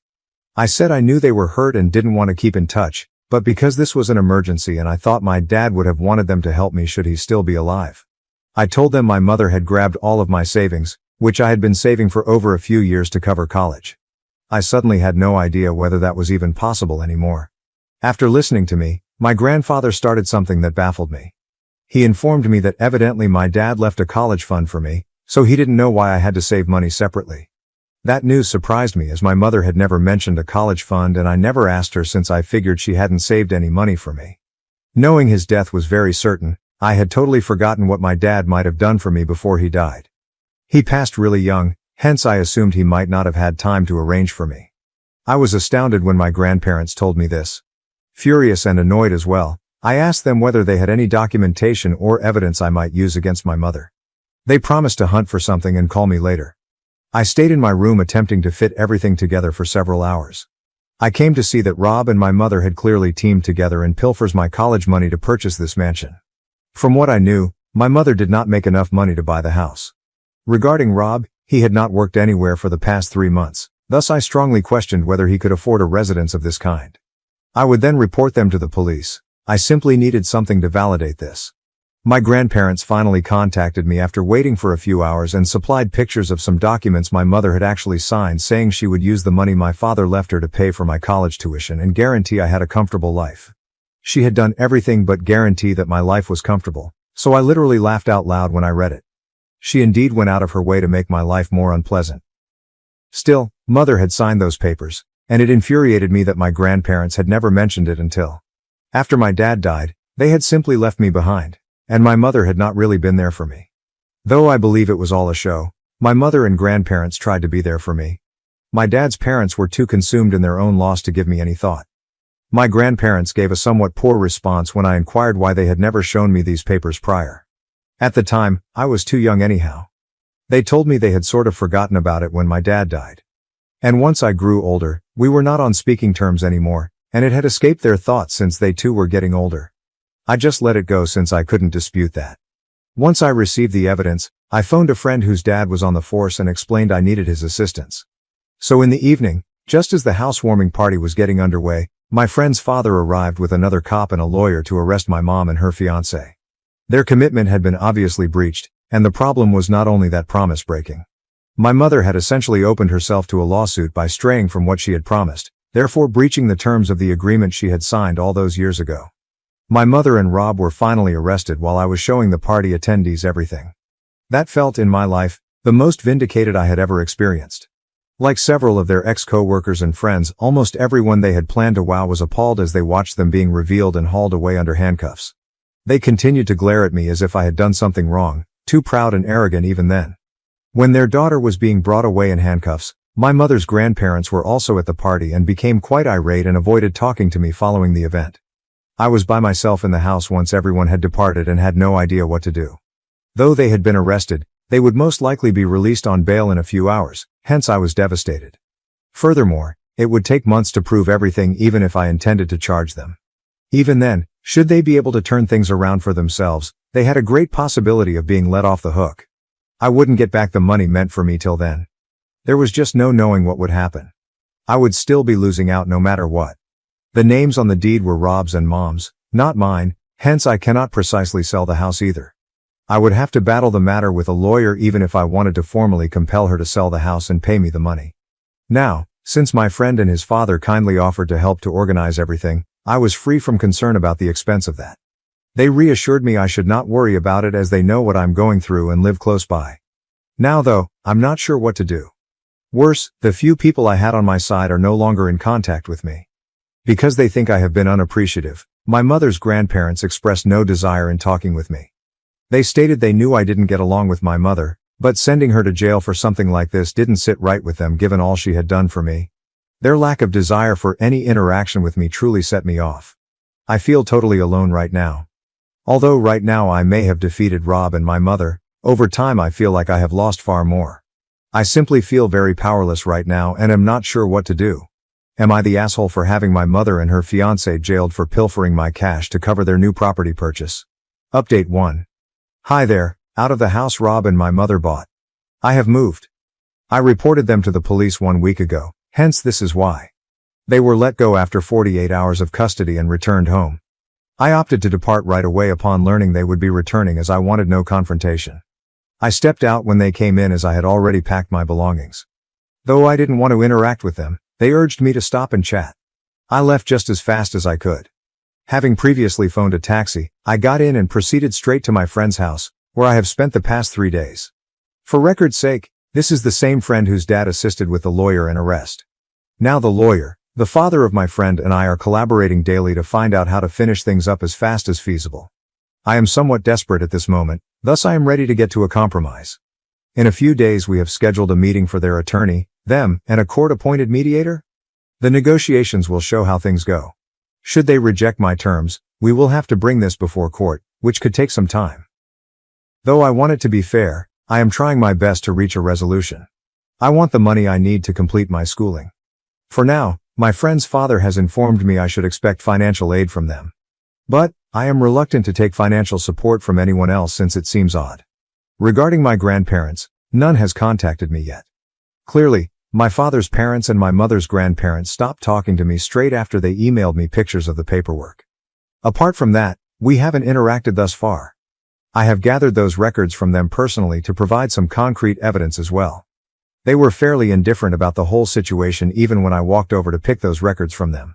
Though they wished me the best, they did not offer to assist me or even extend an invitation for me to perhaps visit or perhaps interview. Since their behavior has been truly unusual for me to cope with, I really have no idea what's going on with them. So far, things have been somewhat disappointing. Nevertheless, I only hope I can overcome this fast so I may begin college. To be honest, right now I am only going by that. Of course, my friends are being rather helpful, which I truly appreciate because right now I have no family to talk of. Only these folks are really concerned about me. Update 2. Hi. Thus right now I'm not sure what to say as there has been an exciting development. What I discovered is terrible, hence I am literally shivering with rage. Once more, this is somewhat dubious, but my mother showed screenshots, thus I'm not sure what to believe. What happened was that today, just a few hours ago, my mother emailed me. There were just 2 days left until our mediation appointment. She said she really ought to talk to me. She couldn't get to me since I had blocked her everywhere else, but she opened a new email account and sent me something that truly screwed everything I knew to be true. I will hence not waste time. I will just get right to the point. Against me, my whole family plotted. Indeed, the reason all of my grandparents have been so strange throughout the process is that they have all been in on from the start. Not only had my mother squandered the money left to me by my father for herself, but all of them had taken their fair share and kept their lips closed in return. Because she had dirt on them, I at last know why my maternal grandparents were offended that I had reported my mother to the police and why they always seemed to be worried for me but never really stood up for me when it came to her. I also now understand why my paternal grandparents had never even bothered to notify me that these signed papers my mother had left existed until I asked them. My mother emailed me evidence of each of their having been in on this. She spoke with them when I was maybe 14 or 15 years old. She fortunately had all of this on file since they were stupid enough to have these email exchanges. She forwarded me screenshots of these emails. Since I got her arrested, my mother advised me it was only right that I bring these individuals into the matter as well, since it wouldn't be fair for her to be punished when they had all collaborated against me to hide the money and use it for themselves. My dad left a lot of money for me, and all these people, including his attorney, thought it would be better for them to keep it from me and spend it for themselves. This is still unbelievable to me. Over and over I've been reading that email, trying to make sense of it since it seems ridiculous that all these people, including my dad's own parents, were against me. It's really rather shockingly amazing. Their conscience had finally checked in and they had a change of heart, therefore the sole reason they had notified me about the papers my mother had signed and given me the evidence recently. When I phoned them to get aid, they chose to tell me the truth since they understood what they were doing was wrong. Although my mother and her parents had persuaded them not to tell me the truth as it would also bring them down, they had been intending to do this way earlier. Although they had assured me they would not come to tell me everything, if I ever asked they would most certainly be honest. All of this came to light when I inquired whether there was anything they could do to assist. They chose to offer me those records as evidence. Though it makes me happy they decided to assist me back then, it does not clear them. It also clarifies their strange and distant behavior even after helping me out, because they were guilty. They are truly ashamed, which they should be, yet they still cannot own what they did. Right now though, my brain is simply not working as it should. I just know how to handle any of this. I have no idea what to believe in. Since it's so vast and practically driving me crazy, I haven't even told my friend about what I discovered. All at once I feel deceived, hurt and enraged. Right now I have no idea what to do with these feelings. Given this is a significant development and we will most certainly bring this up during the discussions, I clearly have to discuss this with my attorney.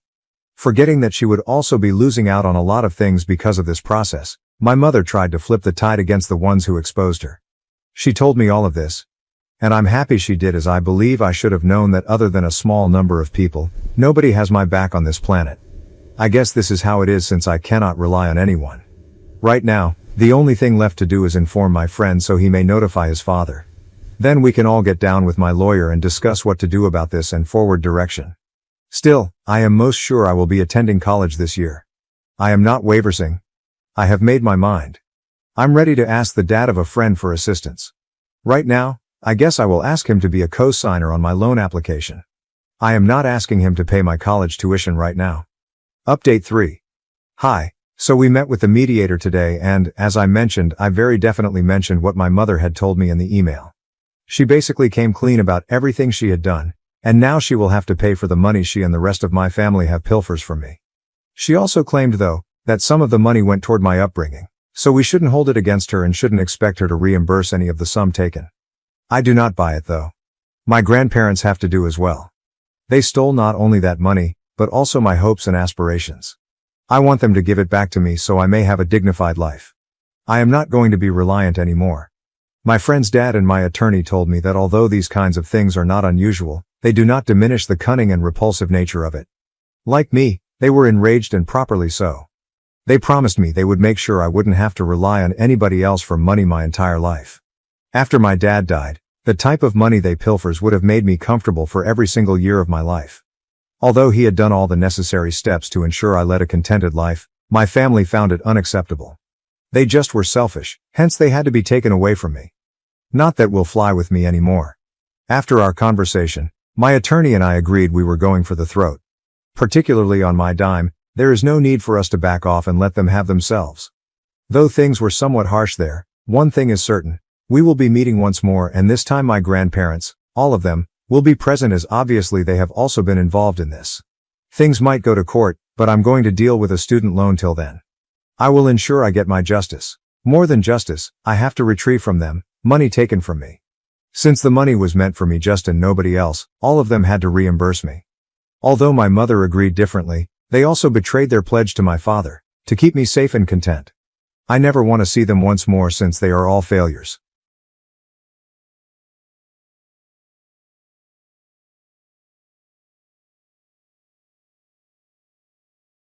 I'm 30F, wed to Brian, 32M, a really great man. At least until lately, our 7 years together have been peaceful. We have been married for 5 and life has been lovely. My family has always been somewhat complicated. When I was 10 years old, my parents split. My mother fled, and since then we have not spoken at all. When I was 15, my dad, 55M, drew Diane, 50F. She entered the family with her 28F daughter Melissa. Mostly since Melissa was constantly envious of me, we were never close. She simply made matters worse as she disliked my wonderful relationship with my dad, who has always preferred me. Melissa has always shown a little entitlement and spoiling.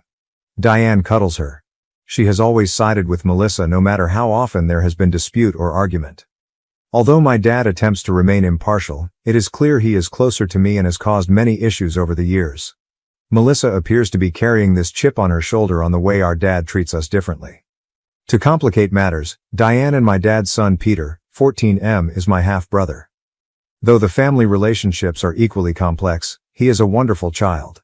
Though Melissa is an adult now and should be able to manage things better, her dad loves him too, and Melissa always feels that she has been pushed to the side.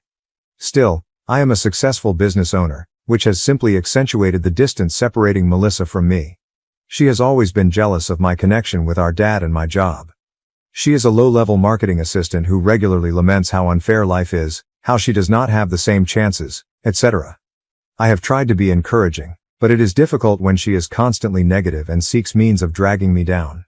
She recently began dating James, 35M, a decent-looking man, but now I'm doubting everything.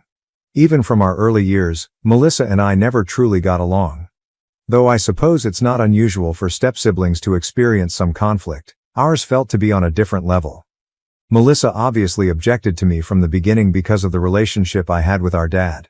She always considered me as competition, hence it was aggravating as I actually wanted a sisterly relationship with her. But it became abundantly evident over time that this was not going to happen. The favoritism of my dad proved unhelpful. He has never hesitated to share with anyone who would listen. He has always been pleased with my successes. Melissa, on the other hand, seemed to be more of a letdown in his eyes, which widened our gulf. Every time something went wrong in her life, she would find a way to point the finger at me or say I had it simpler since our dad loved me more. To be very honest, it was draining. And Diane? No matter what, Melissa's constant cheerleader has been her. Diane would defend Melissa even if she obviously made mistakes. Diane and my dad have had a lot of conflict as well, but he has never been one to squarely face it. To my annoyance, he simply aims to maintain peace, which sometimes means allowing things to lapse. Melissa's jealousy evolved over years into something more poisonous. She usually attempts to minimize my achievements as she has never been happy about any of them. She hardly noticed it when I married Brian and focused entirely on how unfair it was and how alone she was. She laughed at my company when I first started it, stating I only got where I am due to our dad's support. She seems unable to accept my success or happiness, which makes any type of meaningful connection unattainable for us. Notwithstanding all this, I have attempted to keep the peace. I try to include her in activities, hoping it would strengthen our relationship. I do not go out of my way to rub her triumphs in her face.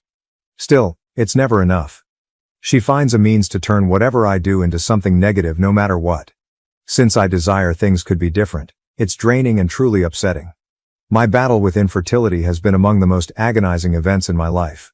Brian and I resolved 3 years ago that we were ready to begin a family.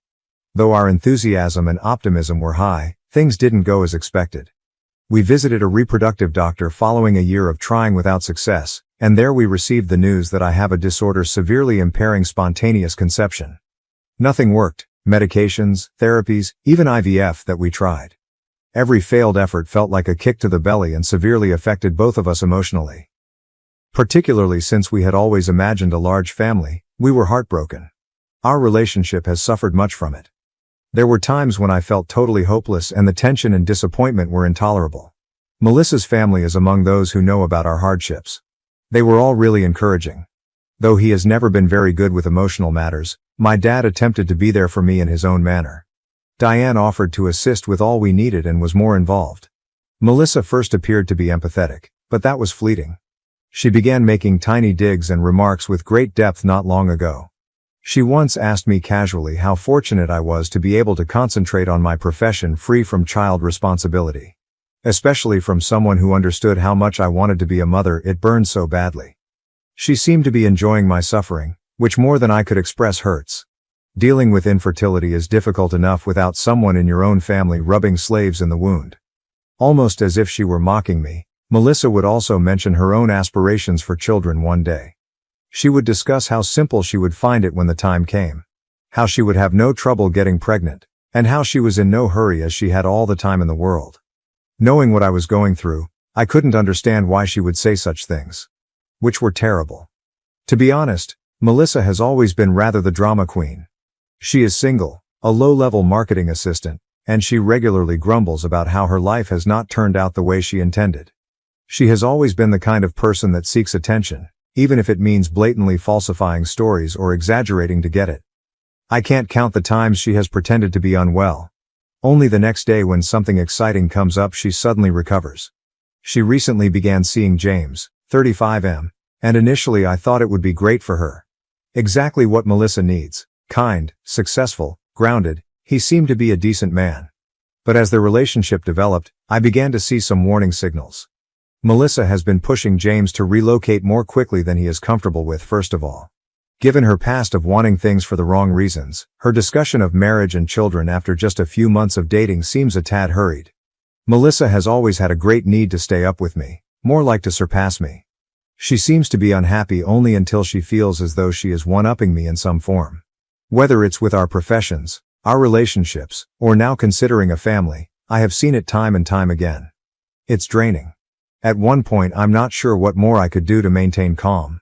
She has also been known to embellish events seeking compassion. She would make up stories about how harsh her professors were or pretend to have injuries to get out of gym class when she was younger.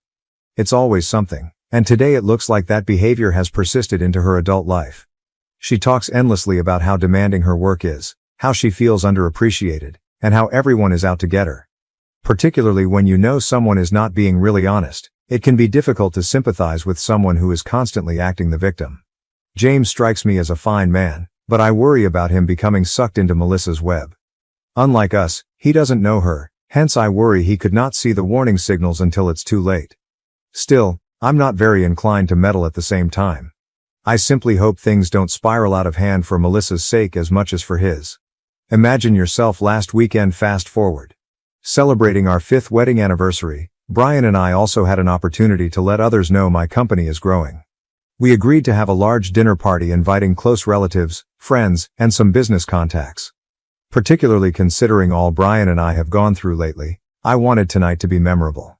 I spent weeks organizing every element, selecting the ideal cuisine, contracting a professional catering company, and even installing some subdued CCTV cameras for security needs. We just had a couple break-ins in the area, hence I wanted not to take any chances. Everything was supposed to be flawless, and I was eager to tell everyone we know our great news. My parents, Diane, Melissa, Peter, and a handful of our closest friends and business colleagues were on the guest list. Given our past, I was a little dubious about inviting Melissa, but I decided it was the proper thing to do.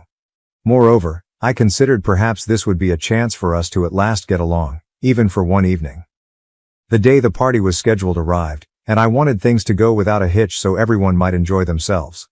Together, Brian and I checked to ensure every element was flawless. The caterers came early, and we laid a lovely table including candles and flowers. I even bought some pricey wine knowing our visitors would enjoy it. Everyone arriving felt as though all the effort had paid off. Starting with champagne and appetizers, we kicked things off and generally everyone seemed to be having fun. Melissa was also being quite friendly, which I interpreted as encouraging. Thinking perhaps, just maybe, things were looking good, I began to unwind and really appreciate the evening. Until dessert, everything was running perfectly. The caterers presented a beautiful cake, and we were about to make our major business expansion news when Melissa abruptly got up. She blurted out that she had some news of her own instead of the toast or anything I had assumed she would bring. Glancing around the room with this haughtiness, she declared, "I'm pregnant, 3 months along. I pledge you could have heard a pin drop." Everyone, including her boyfriend James, who seemed totally blindsided, was shocked. He glanced at her as though he cannot believe what he was hearing. The range of feelings I experienced at that moment, shock, hurt, anger, all of which struck me simultaneously, is difficult for me to even start to explain. Though I have always wanted to make that kind of announcement myself, given all Brian and I have gone through with infertility, I realized that time might never happen. And here was Melissa, grabbing our evening to deliver her bombshell, knowing of my difficulties. Some of our visitors had pitying stares, and that made me wish to vanish. Still, I kept my cool rather than setting out a scene. Though I was dying within, I smiled broadly and complimented her. Although Brian's hand under the table allowed me to relax, I knew he was equally unhappy as I was. Originally scheduled this evening to honor our successes, today it became a celebration of Melissa's pregnancy. I said my congrats, then excused myself and vanished to the bathroom to cool off. I needed 1 minute to collect my ideas and stop the tears from flowing. She stole it entirely from us. It was meant to be our night. Given what we have gone through, I found it incomprehensible why she would act so carelessly. Still, this was Melissa, always seeking to be the center of attention, regardless of cost. Brian and I were still contemplating what had transpired early the next morning. We tried to concentrate on the positives, that is, the nice comments from our friends and the way the business news had been received. But it was difficult to move past the hurt and irritation. Though I hadn't expected to hear from Melissa very soon, there was a loud bang at the door as we were seated for breakfast. When I opened it, Melissa was standing there glaringly angry. Hurrying into the living room, she passed me without waiting. She started a frenzy before I could ask what was going on, charging me for spiking the food at the party to make her sick. She insisted she had been throwing up all night and morning and felt I had done something out of jealousy over her pregnancy. I was totally surprised. Spiking the food? What I was listening to astounded me. She was told that was absurd, that we had professionally catered meals, and that there was no way anything could have been changed. She wouldn't pay attention though. She said that I had to have done something and insisted on seeing the party CCTV footage to clear my name. Melissa was not having it when Brian entered the room trying to cool her down. She was yelling, screaming all kinds of crazy charges, and really I had no idea what to say. That she would even consider me capable of something so sinister infuriated and wounded me. The whole matter is becoming rapidly more dangerous.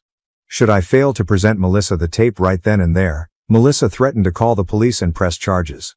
She was behaving totally illogically, and I had no idea what to do. Though another part of me wanted to show her the film merely to shut her down and establish I had done nothing wrong, part of me wanted to throw her out of the house. She wasn't having it when Brian tried to reason with her, saying that perhaps she was simply suffering morning sickness. Nothing we said would make her change her mind. She was sure I had done anything to compromise her pregnancy. Just wanted it to stop. I felt as though I was in some kind of twisted dream. A few more minutes of yelling and accusations later, I at last consented to show her the CCTV film. I thought that was the only approach to persuade her to cool off and leave our peace intact. I called up the recordings from the previous evening and Brian and I guided her to the room housing the film. I kept looking at Melissa as we watched the video, expecting for her to see how ludicrous her charges were. The film captured everything: guests arriving, supper being presented and everyone having fun. Nothing out of the usual, no odd behavior, and most definitely no proof I had touched the food. Melissa doubled down nevertheless, instead of retreating. She began dissecting every minute detail in the video, alleging that certain attendees appeared uneasy or that perhaps the caterers had done at my request was wrong.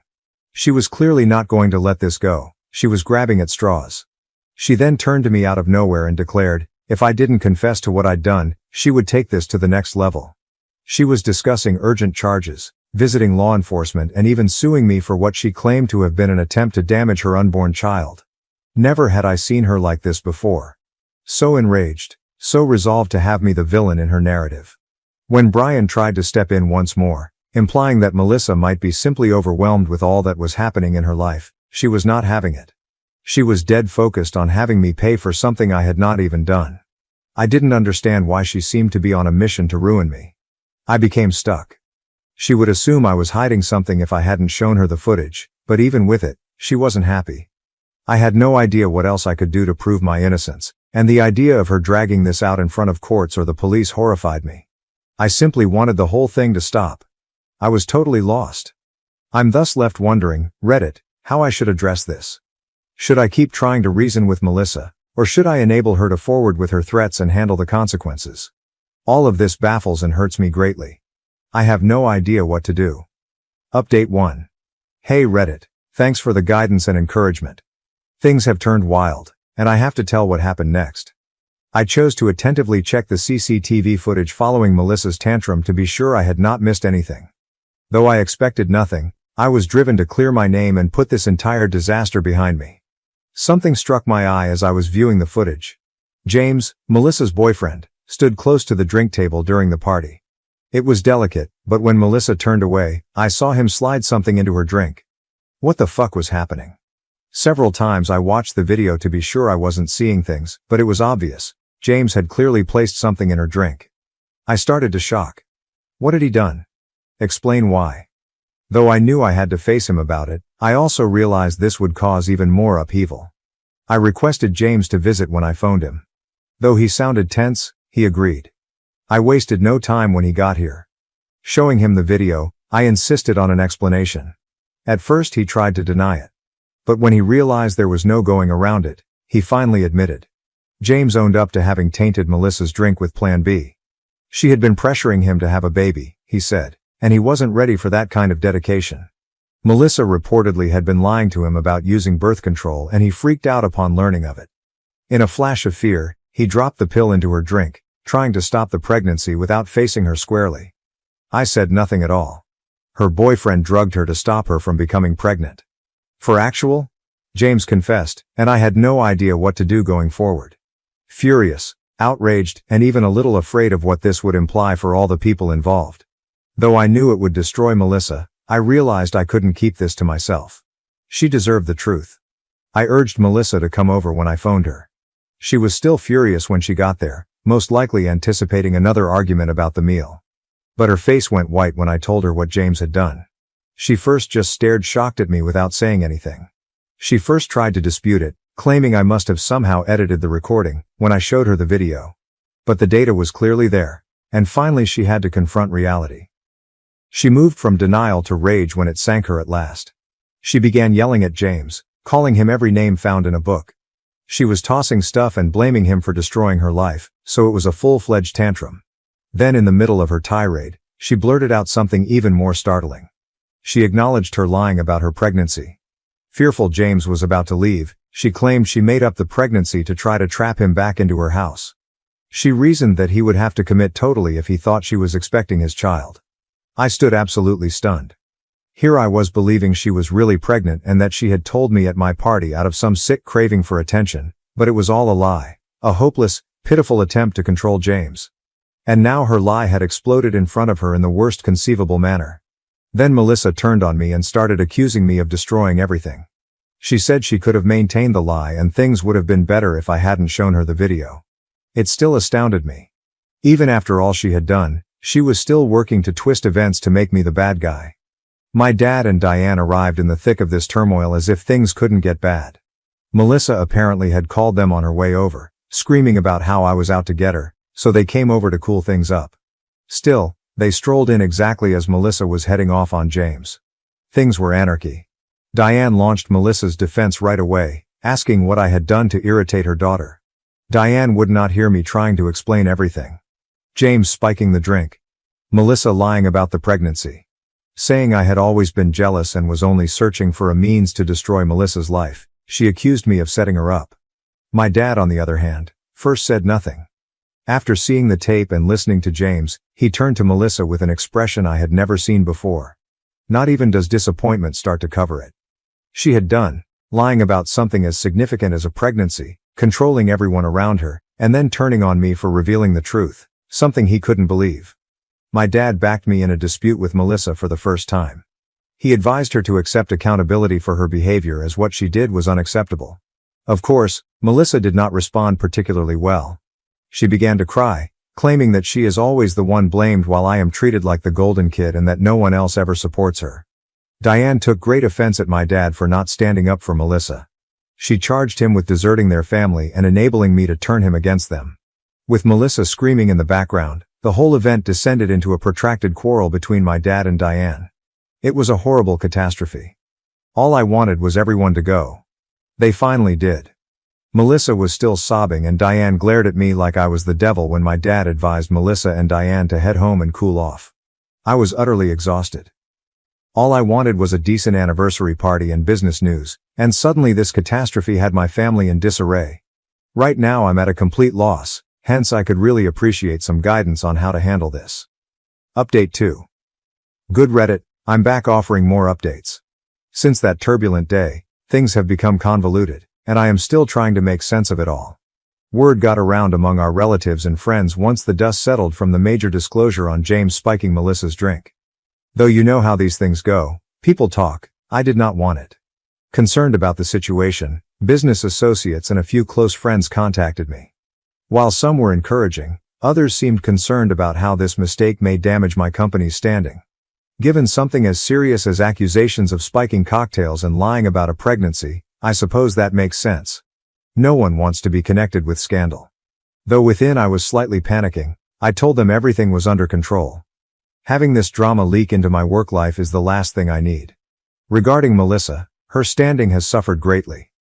Those who attended the party, especially those who personally heard her announcement, are now challenging all she says. She has been avoiding social media, which is unusual for her. Some of her shared acquaintances have also distanced themselves. She enjoys the attention normally, but right now it seems as though she is hiding. Regarding family dynamics, things have become even more convoluted.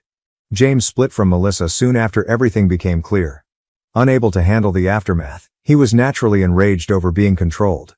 Naturally, Melissa blames me for the breakup. She says they would still be together if I hadn't showed her the film. Classic Melissa, dodging accountability instead of assigning guilt. About the whole thing, my dad is truly conflicted. Though Melissa's behavior calls for a soft spot for him usually, this time he seems to be questioning it. I never would have imagined him saying that, but he has been discussing severing relations with her.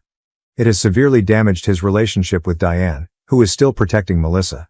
Things between them are, at least, tense, and I worry it may cause further major problems in their marriage. Given all that has transpired, I have been giving legal action against James Great Thought.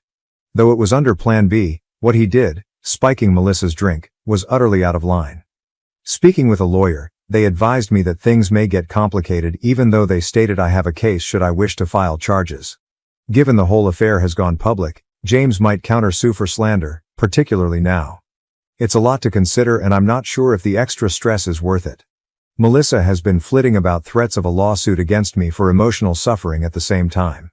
She is claiming great mental trauma from my showing of the CCTV footage and revealing of her lies. Although it's ridiculous, the attorney encouraged me to treat it seriously should she choose to act. If it comes to a countersuit, we are looking at possibilities. But to be honest, the thought of attending court over this makes me ill. I simply want this dream to fade. To aggravate things, Diane is entirely on Melissa's side. Just ridiculous is her insistence on my dad acting legally against me. Though it's driving a gulf between him and Diane, my dad is happily not entertained by that thought. More frequently staying at our house, he is trying to avoid the stress at home. Though I hate to see him trapped in the middle, I have no idea how to correct it. I am currently attempting to concentrate on safeguarding my company and myself. Just in case things get more intense, I have added more security devices at home and at the office. I have also begun recording everything, every contact, every threat. So I have evidence should this go before court. Although it seems overkill, I would much prefer to be safe than regret. Edit 1. To try to save what remains of our family, my dad advised family therapy. He is eager to mend things with Diane and, I believe, still harboring hope that we may somehow mend our connection with Melissa. Though I realized how much the concept meant to him, I wasn't excited about it. I consented nevertheless. Diane grudgingly consented as well, although Melissa first flatly objected. She finally agreed to one session, simply to hear everyone out, after some persuasion though. The session turned out clearly as a fiasco. The therapist tried to mediate, but Melissa was antagonistic from the time we arrived. She spent much of the time portraying the victim, blaming me for destroying her life and asserting that I had always been envious of her. She maintained that James and her would be happy and planning their future together if I hadn't intervened. It was all about how I had exposed her and about how unfair it was that she was the one suffering as a result. Diane was not improved either. She blamed me for boiling the pot and generating all this turmoil, shielding Melissa at every turn. She even had the gall to advise me to have handled things privately and kept silent about the CCTV evidence to spare Melissa from humiliation. What I was hearing astounded me. I was supposed to simply let Melissa carry on with her lies and manipulation to keep the peace. Although my dad attempted to be impartial, he once lost his cool. Melissa was advised by him to own her behavior and cease attributing her troubles to others. Diane interpreted that as a betrayal, and the two of them descended into a shouting war. The therapist sought control, but it was too late. Melissa bolted, screaming that she was done with all of us, and Diane trailed her out. My dad was seated there looking disappointed at the end of the session. He said he didn't know what else to do and that perhaps it was time to realize things wouldn't get better. He apologized to me. Seeing him so distraught broke my heart and made me understand that this could be beyond save. For Melissa, things have only gotten worse following the catastrophic therapy session. She lost her job, according to what I heard via common friends. She seems to have had unpredictable behavior, missing work or arriving late. At last her manager had enough and let her leave. Though I'm not surprised, it is nevertheless depressing to see her descend this way. She has also been disseminating online rumors about me. She has been tweeting accusing me of ruining her life and turning our family against her. She even made ludicrous hints suggesting I edited the footage to make James seem bad. Although most people who know the whole truth are not purchasing it, some seem to be devouring it. It hurts, and it makes me wonder whether I should have kept things private even though I know that would have only served to hasten the unavoidable. My dad is bordering on insane with concern. Melissa has not responded when he tried getting in touch. Naturally upset with him for not supporting Melissa more, Diane blames him for driving her away. Their marriage might not survive this. Things between them are precariously hanging. Diane's hard set against my dad's even talking about stopping Melissa's financial support, expecting it will drive her to get her life together. I am at the very end of it. Though it's not that easy, I have thought about totally severing relations to Melissa. She is still family, and despite all, I find myself thinking about her always. I cannot, however, continue to let her pull everyone else down.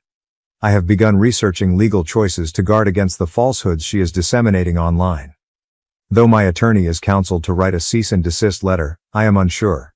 Though I can't allow her to keep lying about me, I also don't want to let things get much more escalated. Update 3. 6 months later. Hey Reddit. After everything fell apart 6 months ago, I at last have some excellent news to report. Following all the tension, turmoil, and emotional roller coasters, something wonderful happened. I discovered I'm pregnant. And it occurred organically, against all chances, not through IVF or any other procedure. Though Brian and I are over the moon, given everything that has transpired with Melissa, we have been careful about who we inform. We agreed to keep it under wraps until I reached into my second trimester. We at last had something to celebrate after years of heartache and disappointment, but concurrently we harbored an underlying anxiety about Melissa's reaction should she find out. Since the whole episode with James, she has been out of control. The last thing we wanted was for her to find a means of ruining this for us too. We have kept the pregnancy under wraps, only informing a small number of close friends and intimate relatives. When we told Dad, he was overjoyed and has been quite helpful.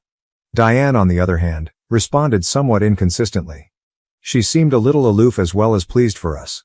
She still finds it difficult to deal with everything that transpired with Melissa, so it is influencing her attitude to my news. Though there is conflict, Brian and I are emphasizing the good. We have begun organizing the nursery and creating baby arrival plans. At last, being in this place after all we have gone through relieves us. Though I'm trying to be hopeful, I can't say the anxiety of anything going wrong has totally vanished. We knew it would be difficult as we neared the time to tell the rest of the family about the pregnancy. We made a conscious choice not to invite Melissa, even though we wanted to arrange a small private party with just our closest family members, my dad, Diane, Peter, and some friends. We felt leaving her out of it was safer and less taxing after all that had transpired. The day of the conference arrived and I felt both anxious and thrilled.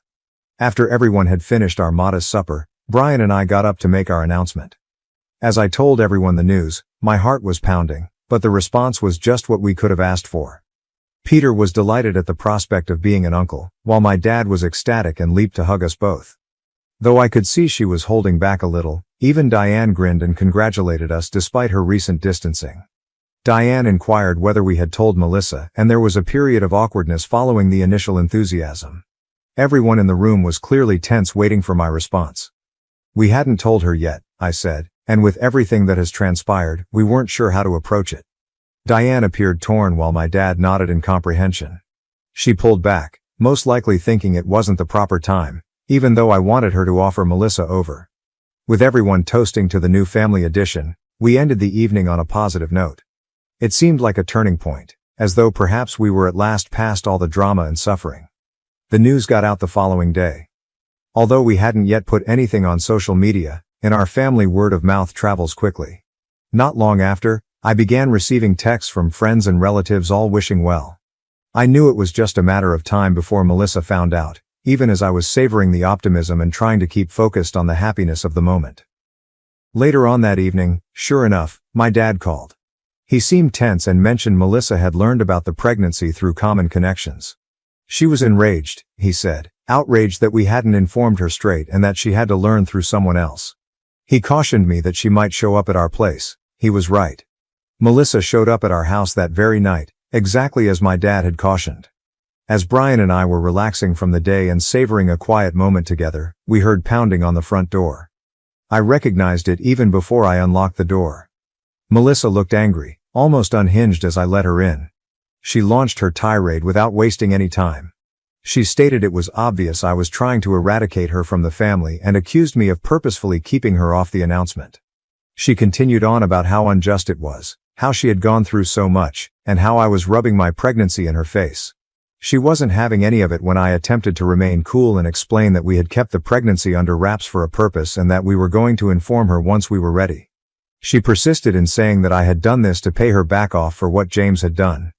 Sadly, she was essentially rewriting history to present herself as the victim, therefore painting a picture of nothing new. The exchange descended rapidly into a yelling match. As the baby's aunt, she insisted she had a right to be involved and asked to be a part of her life. But considering all that has happened, Brian and I had already decided to create some strict limits. We explained to her that although we wouldn't cut her off entirely, we wanted time and space to concentrate on our new family free from continual upheaval. She finally lost it entirely at that. Melissa began yelling that we were isolating her, that we were attempting to take away the only family she had left, and that she would make our lives terrible if we allowed her to participate. Brian intervened, reminding her she should go and that should she keep threatening us, we would discuss obtaining a restraining order. She hurled herself and slammed the door behind her. Having to threaten legal action against my own stepsister merely to preserve the peace in my family astounded me. Melissa's reaction made Brian and I realize we had to make some difficult choices. We filled my dad in on what had transpired when we spoke. Though I could see he was very depressed by the whole situation, he was not surprised. Although he has always strived to keep the family together, he also acknowledged that this time things had gone too far. My dad totally approved of our choice to impose limits on Melissa. He even advised us to think about temporarily cutting off our interaction with her until she receives the care she obviously requires. Diane, though, told a different tale. She contacted me, obviously disturbed when she learned what had transpired. Saying Melissa was only going through a difficult period and that cutting her off would only make things worse, she begged me to rethink. Diane didn't seem to get my explanation, that we were merely establishing limits for our own sanity rather than cutting her off entirely. She insisted that families should stick together no matter what, but I believe she is in denial about the harm Melissa's behavior has caused. Ultimately, Brian and I agreed to carry out our strategy. Melissa is only involved in our life when absolutely required. We are keeping minimum touch with her. At our house, we have also added more security devices in case she attempts another wild pull-off. Though I wanted things to be, I have to give my expanding family's safety and well-being top priority. Regarding my dad and Diane, their relationship is now considerably more tense. My dad has been spending more time away from home, lodging with friends or visiting our house. Diane is still trying to keep everything together, but I can tell the tension is wearing her down as well. Though I'm not sure what will happen with them, I hope they can sort things out without totally separating themselves. Right now, I'm mostly concentrating on my pregnancy and getting ready for our baby to arrive. Though it's difficult when it feels like everything is precariously balanced, I'm trying to remain upbeat and keep the drama at a distance. I simply want to savor this period without thinking about the next family catastrophe just waiting around. Update 4. 1 year later. Hey Reddit. It's been a year since my previous update, and I'm glad life has turned around much needed. Few months back, Brian and I welcomed a healthy baby daughter into the world. Emily is absolutely flawless, we called her. Given all the tension I had during my pregnancy, it was great relief when the birth went well and Emily and I were both healthy. Brian has been a really outstanding parent. He is hands-on with everything from late-night feeds to diaper changes and utterly smitten with Emily. It has deepened our relationship even more, and I would most want to have him at my side. About the rest of the family, things have been challenging but under control. With the continuous drama involving Melissa and Diane, my dad has been a loving grandpa visiting our house practically daily to see Emily. Diane has been trying to be more involved, to her credit. She's been trying to be a good grandma, and I'm trying to meet her halfway to help to keep the peace even if there is still some friction between us. Turning to Melissa's issue. Following the conflict a year ago, we stayed away as scheduled. Melissa first found it difficult. She kept snapping out on social media and made a few more attempts to get up unannounced. But some months ago something changed.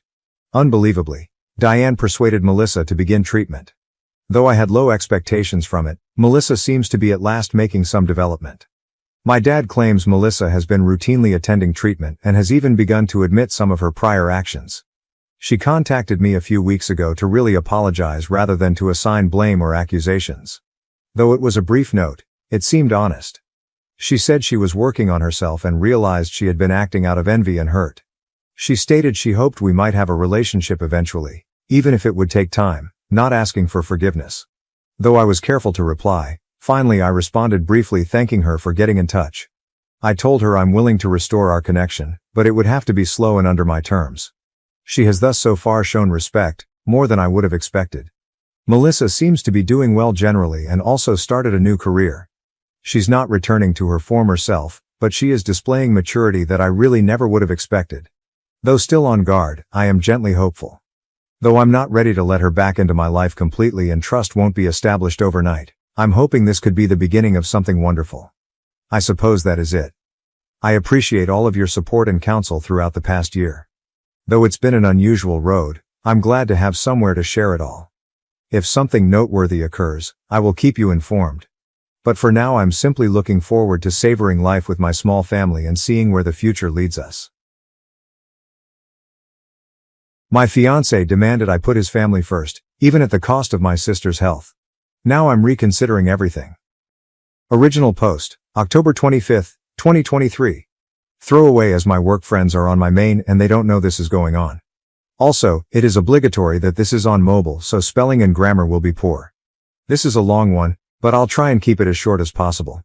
I, 28F, got engaged to my partner of 7 years, Rob, 29M, in May. Both sides of our family were really happy about this and we had a big family meal 2 weeks after getting engaged.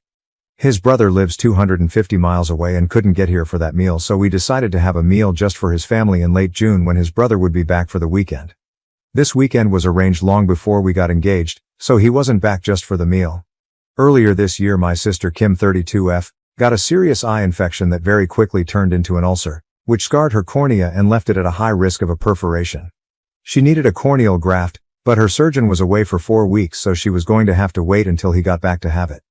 However, her eye didn't hold and it perforated the day I was supposed to be going to the family meal with ours brother. Kim's wife was at work and had her phone turned off and our mom was away with our stepdad. So when Kim called me to let me know what was happening, I knew she would be at the hospital on her own. I immediately talked to my boss and he let me go early so Kim wasn't on her own. I texted Rob to let him know what was going on and he texted me back to send Kim his love and to remind me about the meal that night.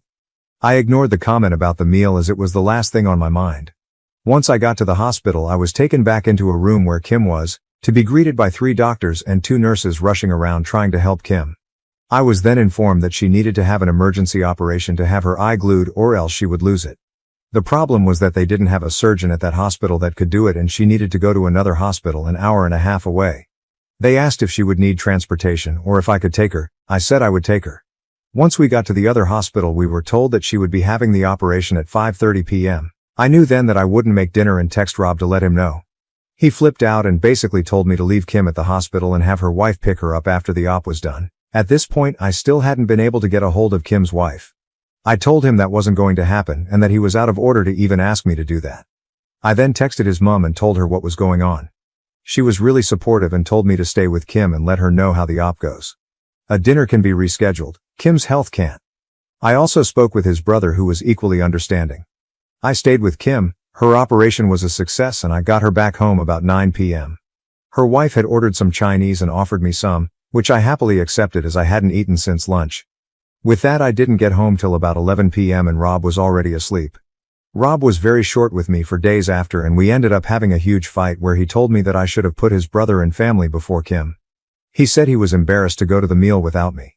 I responded that I was embarrassed he thought I would put a meal before my sister's health. This led to another week of awkwardness between us before we finally sat down and we sorted it out. Or so I thought. 8 weeks ago Kim got her graft and so far everything is going really well with it. On Saturday his brother was here so we went out for dinner with his family. His family were all asking about how Kim was doing and I showed them a picture of the stitches in her eye. I thought that everything had gone really well until we got home and he got really angry saying that I shouldn't have brought up Kim's health issues and I shouldn't have shown them the picture. I argued that they'd asked about her and asked to see the picture. It ended with him telling me that I needed to put him and his family before Kim or else we weren't going to work. His family will come before mine once we are married so I should get used to it. I went upstairs and packed a bag. I'm now at my mom's house and he's been bombarding me with texts and calls since I left. I do love him, but I will never put his family above my own family's health. I feel like he's expecting me to spend every holiday with his family and put their wants above my family needs, which won't happen. I'm very close to my sister and my mom, that's not going to change. So I don't really know how to move forward or if I even want to. Has anyone experienced anything like this before? If so, how did you deal with it? TLDR. My fiancé got mad that I missed dinner with his family because my sister needed emergency surgery and I was the only one available to take her. He is now insisting that I put his family before my own. I don't know how to move forward with him. Edit. For some reason it won't let me do a full update post even on my own page, so I'm just going to add it to here. Thank you so much for everyone that commented. I replied to as many as I could, but I read all of them. Warning, this is going to be longer than the original post. A lot has happened. TLDR, for those that just want a quick update, I left him and he's out of my house. His mom is seriously pissed at him and his brother has gone no contact with him for the foreseeable future. For those that want a longer version. Once I decided to end things with him, I knew that the main issue would be getting him out of my house. I own the house outright. My grandma died 5 years ago and left her house to my mom, who sold it and split the money between me and my sister. I then bought my house with that money about a year after she died.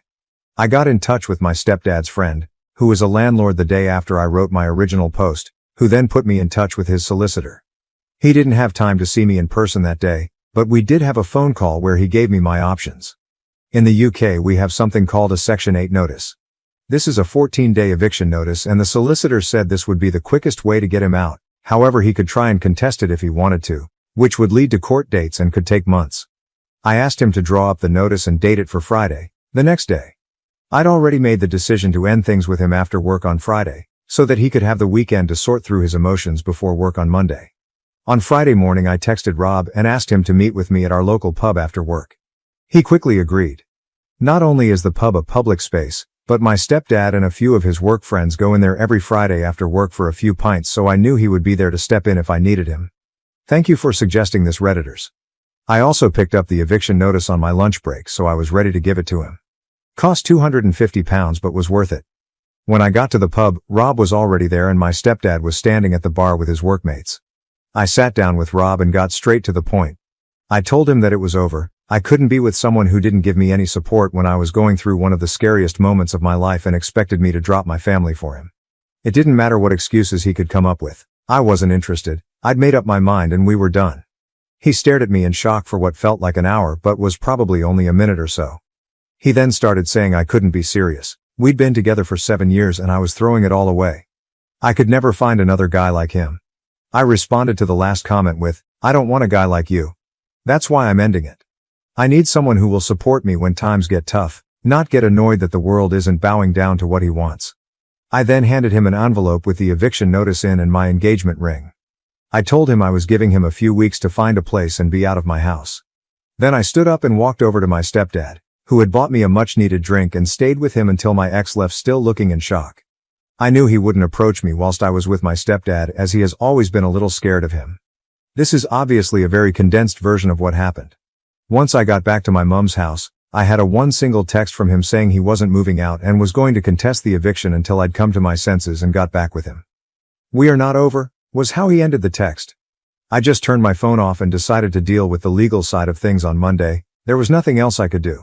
Saturday morning I woke up and turned my phone back on and had another text from him saying that he would move out if I paid him £10,000, as that's what he'd paid towards bills whilst he had lived at the house.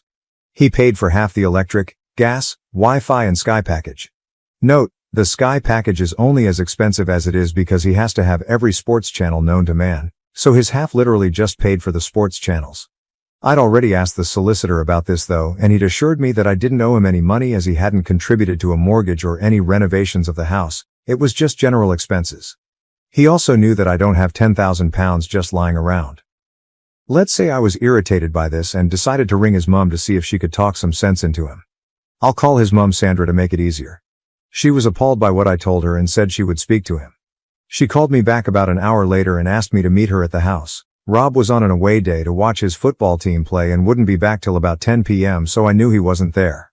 I met her at the house with Kim, and Sandra said that Rob's brother was on his way back home and they would have Rob out by the following afternoon. She hadn't even spoken to Rob, just his brother, but she promised he would be out. Sandra then asked me to walk her through the house, showing her exactly what was his and what wasn't, so he didn't take anything that didn't belong to him. The next morning I got a text from Rob calling me all the names under the sun for getting his mom and brother involved. I blocked him, and a couple of hours later, Sandra texted me to let me know he was out and staying with her. I thanked her and she told me that she would like to stay in contact, and I happily agreed to this. I went back to my house after work on Monday, changed the alarm code, and my stepdad changed all the locks for me.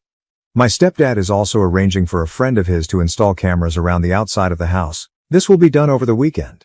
Sandra rang me on Tuesday asking if we could meet up as she had some things she wanted me to know. So we met for lunch that day. It was at this time that she told me her ex was a controlling a-hole who was incredibly selfish, and the selfishness was what she had seen in Rob for so long. That's why she had commented on him being like his father, but she had hoped that was the extent of Rob's attitude and he hadn't picked up his dad's controlling behavior, which, to be fair, he hadn't up until this whole episode. She had left Rob's dad after he had punched Rob's brother in the face when he was 14 and Rob was 10. He had never laid a hand on her or their sons before, but one time was enough and she left with the boys. To her knowledge, her ex had never reached out to speak to Rob or his brother, and they hadn't spoken to their father in years. I didn't know any of this. All I had been told was that their dad wasn't in the picture and hadn't been for a long time, but Sandra had thought I knew, and that's why she hadn't told me before. However, she had found out on Sunday night that Rob was back in contact with his father and had been for the past year.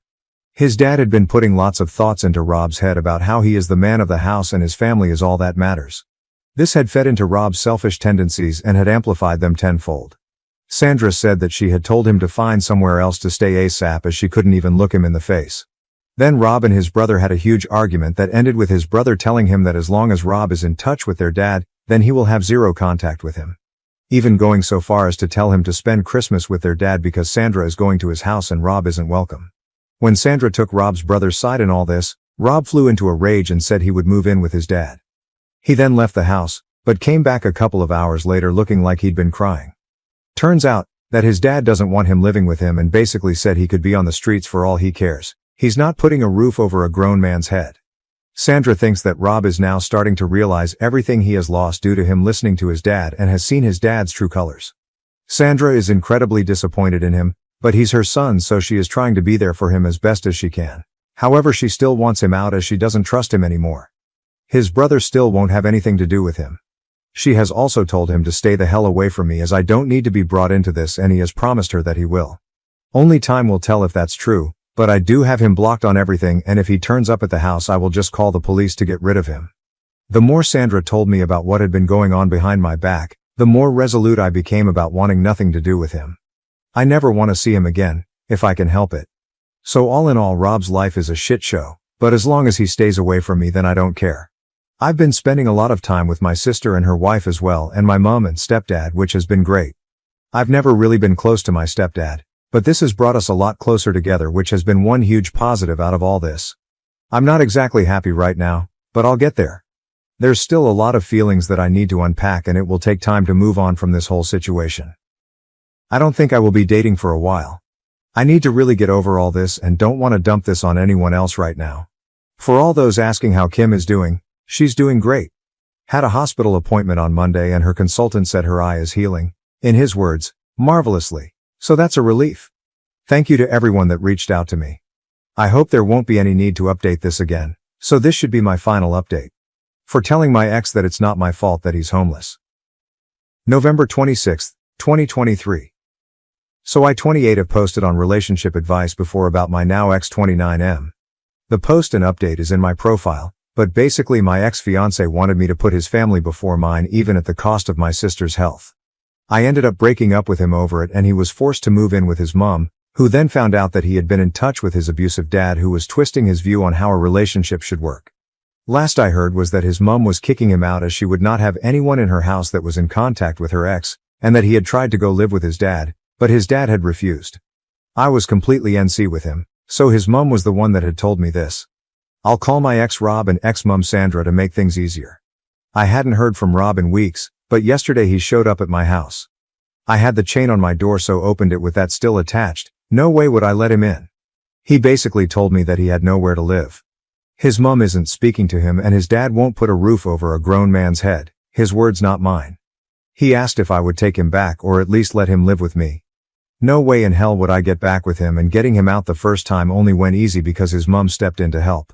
He had threatened to take me to court knowing that if he did it could take months to get him out, and then said he would only move if I gave him £10,000. I contacted his mom, who was furious about that, and she turned up with his brother and forced him out. I told him that there was zero possibility of him ever living with me again and that we were 100% over. He started shouting at me and calling me all sorts of names, so I threatened to call the police if he didn't leave and shut the door. I have cameras all over my house, so I caught everything he did and said on camera and saved it to a USB just in case. He then went crying to all our mutual friends and managed to get back to his mom. She called me and asked what happened. I told her, and she then informed me that she had put her house up for sale and was moving 300 miles away to be nearer her other son. She and Rob had a huge argument about this and she finally kicked him out. Since then he's been couch surfing, but with Christmas coming up, his friends aren't really happy with having him on their couches when they have kids and are meant to be enjoying the festive season. He's been kicked out of 3 friends' houses in 10 days. She told me I was right to refuse him, but I've since had other friends say that they feel sorry for them, and that I can just let him stay in my spare room until he's back on his feet.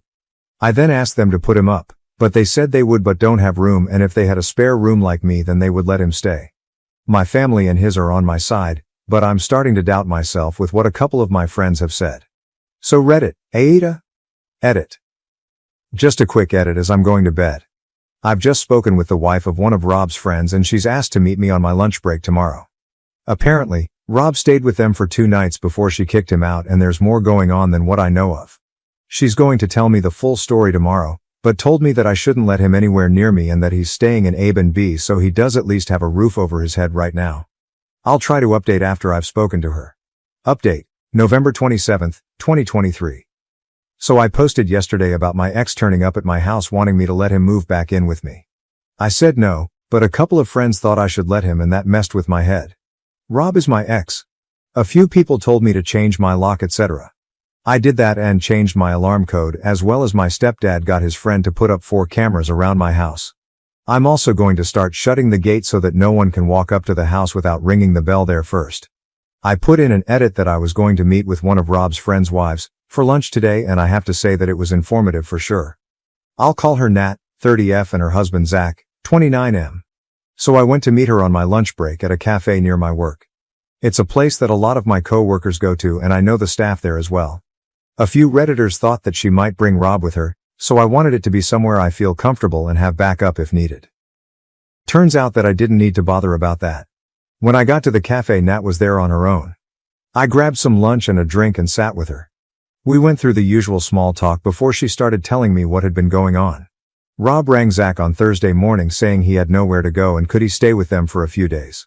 Zach spoke to Nat and they agreed he could stay in their guest room. Rob went to their house after work and they had a long talk where Rob told them he has a flat lined up, but can't move in till January. Zach and Nat agreed to let him live with them until January as long as he followed some basic rules and paid for his own food. The rules were things like, no bringing women back there, and if he went out drinking he had to be quiet when he got back so he didn't wake their daughter who's 6. He agreed to all this and paid for a Chinese for them all that night.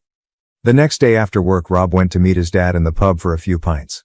When Zach and Nat went to bed Rob still wasn't home. They were woken up at about 2 in the morning by Rob arguing with a woman.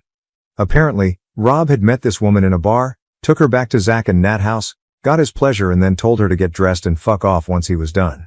She had gotten angry, which started an argument where Rob was saying some horrific shit to her. Nat took the woman downstairs and got her a taxi, while Zach stayed upstairs arguing with Rob. Once Nat had got rid of the woman she went back upstairs and tried to calm Zach and Rob down. At this point Rob decided to take out his frustrations on Nat, calling her a bitch and telling her to do something useful and make him a sandwich before bursting out laughing like he'd made the funniest joke ever. This made Zach lose it and pinned Rob to the wall by his throat. Side note, Rob isn't a fighter at all, whereas Zach was an amateur boxer in his youth and can handle himself well. Nat managed to get Zach to let him go and Rob was shoved in the guest room and told to sleep off the alcohol. It's a miracle that Nat's daughter didn't wake up during this. The next morning Nat got their daughter ready and went to her mom's after telling Zach to get Rob out of their house. Zach agreed, and after Nat left he woke Rob up and told him to pack his shit and leave. Rob tried to apologize and begged to stay, but Zach was having none of it and kicked him out. Going off the timing, I think he left there and came straight to my house. On Sunday Zach texted Rob to meet up so that they could speak and they met up in a pub. Zach has been friends with Rob since they were 11 and has never seen him act like he has been doing, so he wanted to find out what was really going on. He managed to finally get the truth out of Rob. Basically, Rob has been in contact with his dad for a lot longer than he told us. By this point it's over 2 years. His dad is a raging misogynist that believes a woman's place is in the kitchen and bedroom. A man's place is to rule the house and be waited on hand and foot as well as deciding who can and can't be in their lives. He's been dripping this poison into ours ear and it's really taken a hold of him. Zach told Nat that he just doesn't recognize Rob anymore. Rob wants to start living his life the way his father has told him he should. When Zach pointed out that Rob's dad is 62, living in a shitty one-bedroom flat, not had a real relationship since R's mom left him, has no friends, his family doesn't speak to him, and that he's the type of guy that when he walks into a pub people finish their pants so they can leave and get away from him, Rob was furious. He told Zach that his dad is just misunderstood. Zach responded that people understood his dad and that's why they stayed away from him. He's toxic. This pretty much ended their conversation and Rob left. Zach did find out that Rob does have a flat lined up for January, so that was true, and that he's found Airbnb he can stay until the flat is ready at a minimal cost. Zach and Nat have also decided to go NC with Rob as they don't need that toxicity around them, but especially not around their daughter. A few Redditors had said it sounded like Rob was on drugs, so I asked Nat what she thought, and she doesn't think so but can't be sure. She and Zach think that Rob is just so far under his dad's thumb now that he's completely changed as a person. He believes that everything his dad says is gospel. She did let me know that Rob has a burner IG account that he is using to check on my IG, and I immediately made my account private. He had said something about seeing me waste money on a stupid amount of Christmas presents when I couldn't even help him out with Zach on Sunday. I'd been to a Christmas market on Saturday afternoon and had posted pics on IG. All of this just made my resolve stronger that he will not be getting anywhere near my house again. It also made me realize that I don't have any feelings for him anymore other than frustration at how he's acting and some sadness at how far he's fallen from the man I once knew. I thought that hearing he had another woman in his bed would annoy me, but there was just nothing. I couldn't have cared less. I thanked Nat for the info and we agreed to keep in touch. We won't be as close as we were when I was with Rob, but it feels good to have someone who knows the entire situation and has seen Rob's behavior with his own eyes. There were also some Redditors that told me to ditch the friends that had told me to let him stay with me. Unfortunately, I can't ditch them completely as they're part of the friend group and that would just cause unnecessary drama, but I will be keeping my distance from them and only talking to them when part of the group. I'm currently with my sisters and we are going to watch a Christmas film to get us in the mood to decorate all our houses this weekend, so I will be on and off for the next few hours if anyone has any questions. Thanks for the votes and giving me some perspective. Reddit isn't all bad. For anyone that's still around. December 19th, 2023. Still have people reaching out to see if I'm okay. A few hated me just using initials, so R is Rob. I really hoped that I wouldn't have to update again, but I've just had a call from one of Rob's friends and it looks like he's going to be spending Christmas in prison. Apparently, he went out on Saturday night with his dad and they got into an argument which turned physical. Rob isn't a fighter, however he is bigger and stronger than his dad, and it ended with his dad falling backwards and hitting his head off a wall, knocking him unconscious. The staff in the pub called the police and an ambulance, but Rob left before they got there. Rob's dad had to go to hospital, where he still is. I'm unsure of his exact injuries, but they're not life-threatening. He must also be awake as he is pressing charges against Rob, however they won't keep him in unless absolutely essential at this time of year. Rob was arrested on Sunday morning at the B&B he's been staying at and had to appear in magistrate's court on Monday. Due to him not having a fixed address right now and the fact that his dad is still in hospital, he has been remanded on a Section 18 with intent. Unless he can find a permanent address to go to, then he won't be getting out until his trial at Crown Court. I know his mom is already with his brothers over 250 miles away, so I don't think she will be able to help right now. Finding this out has actually given me a sense of peace right now. I've been trying to ignore it, but the chance of him turning up and spoiling Christmas has been at the back of my mind ever since he turned up at my house. I'm hoping he stays in over Christmas so that I can just relax. OOP on Section 18 in her area. OOP, Section 18 is an assault charge. A Section 18 with intent is the next level up and is classed as intending to and causing grievous bodily harm to someone. I've been told that if found guilty, then it's usually a multiple-year prison sentence. Another mini update. December 23, 2023. I went round to N&Z, hereby known as Nat and Zach, to drop off a present for their daughter, a bottle of Bell's for Zach and a bottle of Prosecco for Nat for Christmas, and had a cup of tea with them whilst they filled me in on what's going on. Rob will be in over Christmas, but will likely get out early January. His lawyer is trying to get the charges reduced from Section 18 with intent to a Section 20. I only found out today that a Section 18 with intent is one step down from attempted murder and you're looking at double digits in prison if you get found guilty. Section 20 is a lot less severe and is usually a 2-year suspended sentence for first-time offenders, which he is. His lawyer has said that if he pleads guilty to Section 20 then CPS will lower the charges to get this one over and done with ASAP, as the courts are ridiculously backed up in the UK right now and prisons are full. Zach went to the B&B he was staying at and got Rob's stuff, which is now sitting in his garage as one last favor to Rob. Zach's words. He can't get in touch with me without my consent whilst he is locked away. The prison literally has to ring me and ask if it is okay that I get put on his approved call list, and only then is he allowed to ring me, which won't be happening. I've also spoken to his mom, who has basically washed her hand of him for the time being. She thinks that he needs to learn his lesson, and maybe spending Christmas in a cell will teach him how much he's lost the plot. She has spoken to him and said that he's now saying the right things, but only time will tell if he means them. He is talking about moving to be near his brother to get away from their dad, so maybe he has seen the light. His brother has refused to go onto his call list, so Rob can't contact him, so I don't know how that will work. As for his dad, he is still in hospital with a broken hip and has had to have surgery to fix it. The broken bone and head injury is why the charges are so high right now. I feel like a weight has been lifted off my shoulders, knowing he can't ruin my Christmas. I'm just about to pack everything into the car and go and stay at my mom's until January 2nd, but thought I'd finish the year off letting everyone who's helped me and supported me through this know what's going on. Merry Christmas to everyone that celebrates it, and hope everyone is doing well. Final update, April 13th, 2024. Hi all, sorry it's been a while since my last update, but I wanted everything to be finished before I update it again.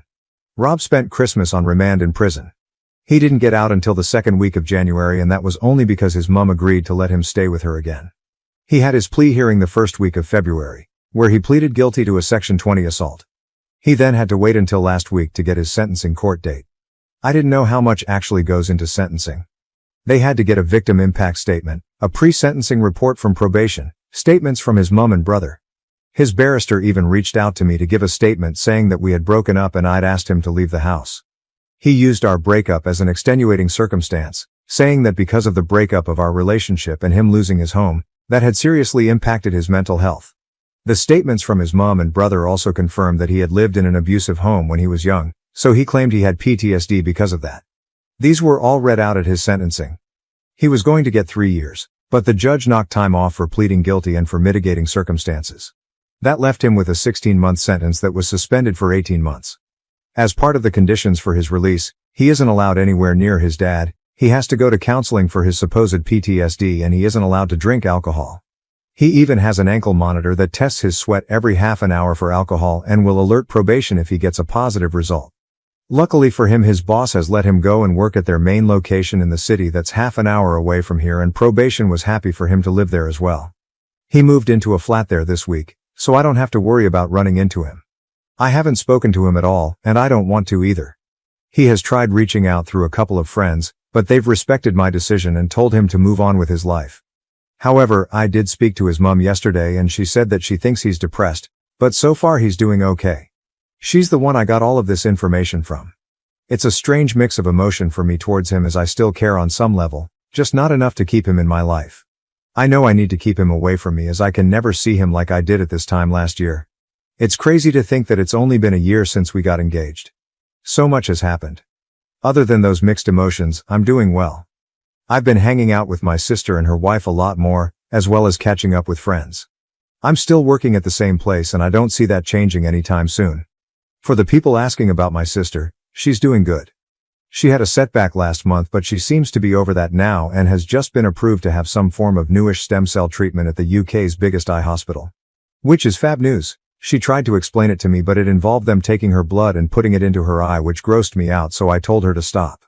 However, because she's my sister, she then sent me pictures of what they do and Mum had to step in and tell her to stop. No matter how old we get, I don't think we will ever stop trying to annoy each other. So all in all, I think we're all moving on with life. Unless something big happens, then this should be my last post. I really want to thank everyone for their kind words and support. This has restored my faith that there are still good people out there. New update, June 30th, 2024, 2 months later. Hi all, I really hoped I wouldn't have to come back, but I've had several DMs on this account saying that a TikTok video is claiming that I'm back with my ex. I don't have TikTok, so I haven't seen it, but that's 100% not true. I haven't seen or spoken to him since my last update. As far as I'm aware, he's still living in the city half an hour away and is doing okay. I'm not really interested, to be honest.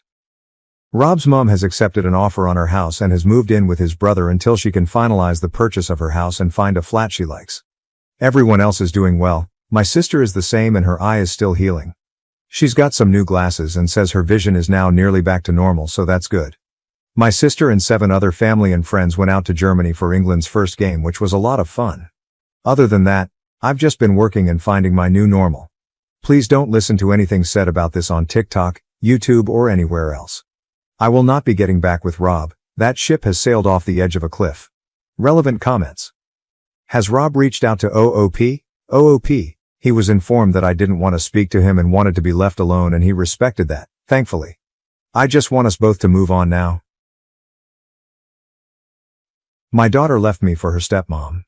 Years later, she begs me to pay for her costly wedding because I'm doing better than her mom. To start with, I am honestly grateful that my daughter, Tara, has a great relationship with her stepmother, Danny. To give some context, my husband Mark and I did not have a good relationship.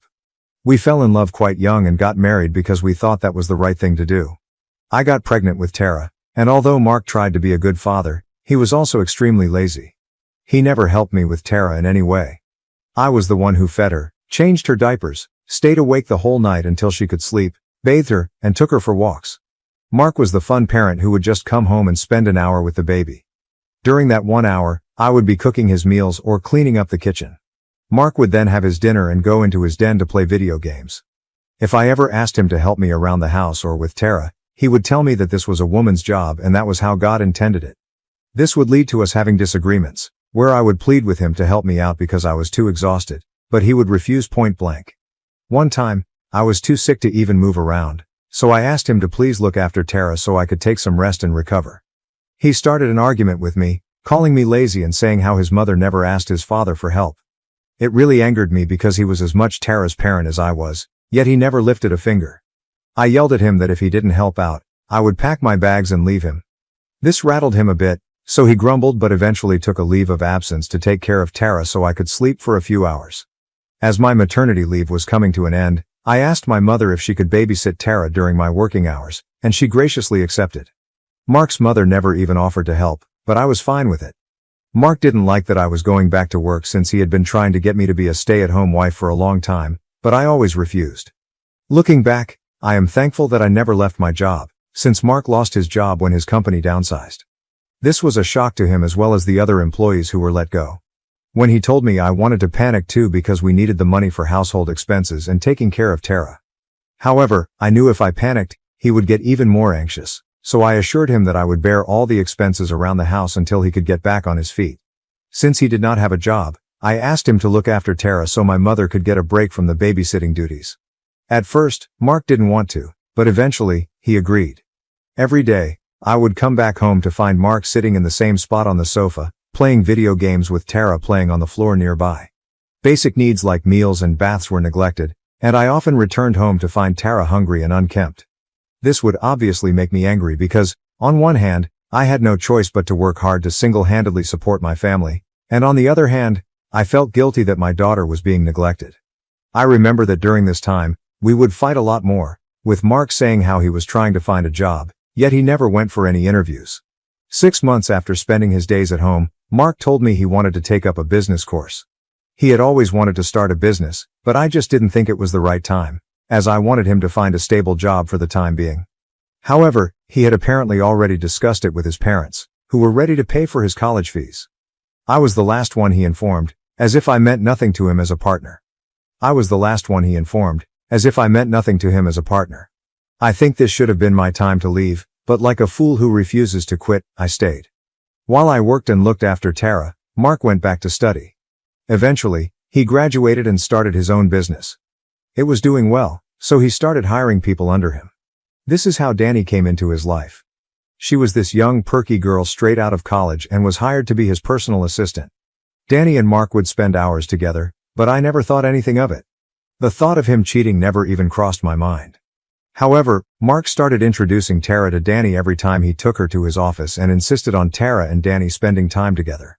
This made me a bit suspicious. I asked Mark outright if there was something between him and her, but he denied vehemently, telling me that I was overthinking. I dropped it until one of my friends called me one day and told me she saw Danny and Mark sitting in a cafe holding hands. She had no idea who Danny was, but from her description of the woman sitting with Mark, I knew it had to be Danny. I was not only embarrassed that my husband was cheating, but I also knew that everyone would now find out about it. That evening, I insisted on Mark inviting Danny for dinner, telling him how I should know her since she worked for him. He had no idea that I now had proof of his discretions. During dinner, I told him directly that I was done with them sneaking behind my back and that I knew everything. Mark froze, and Danny went pale as a sheet.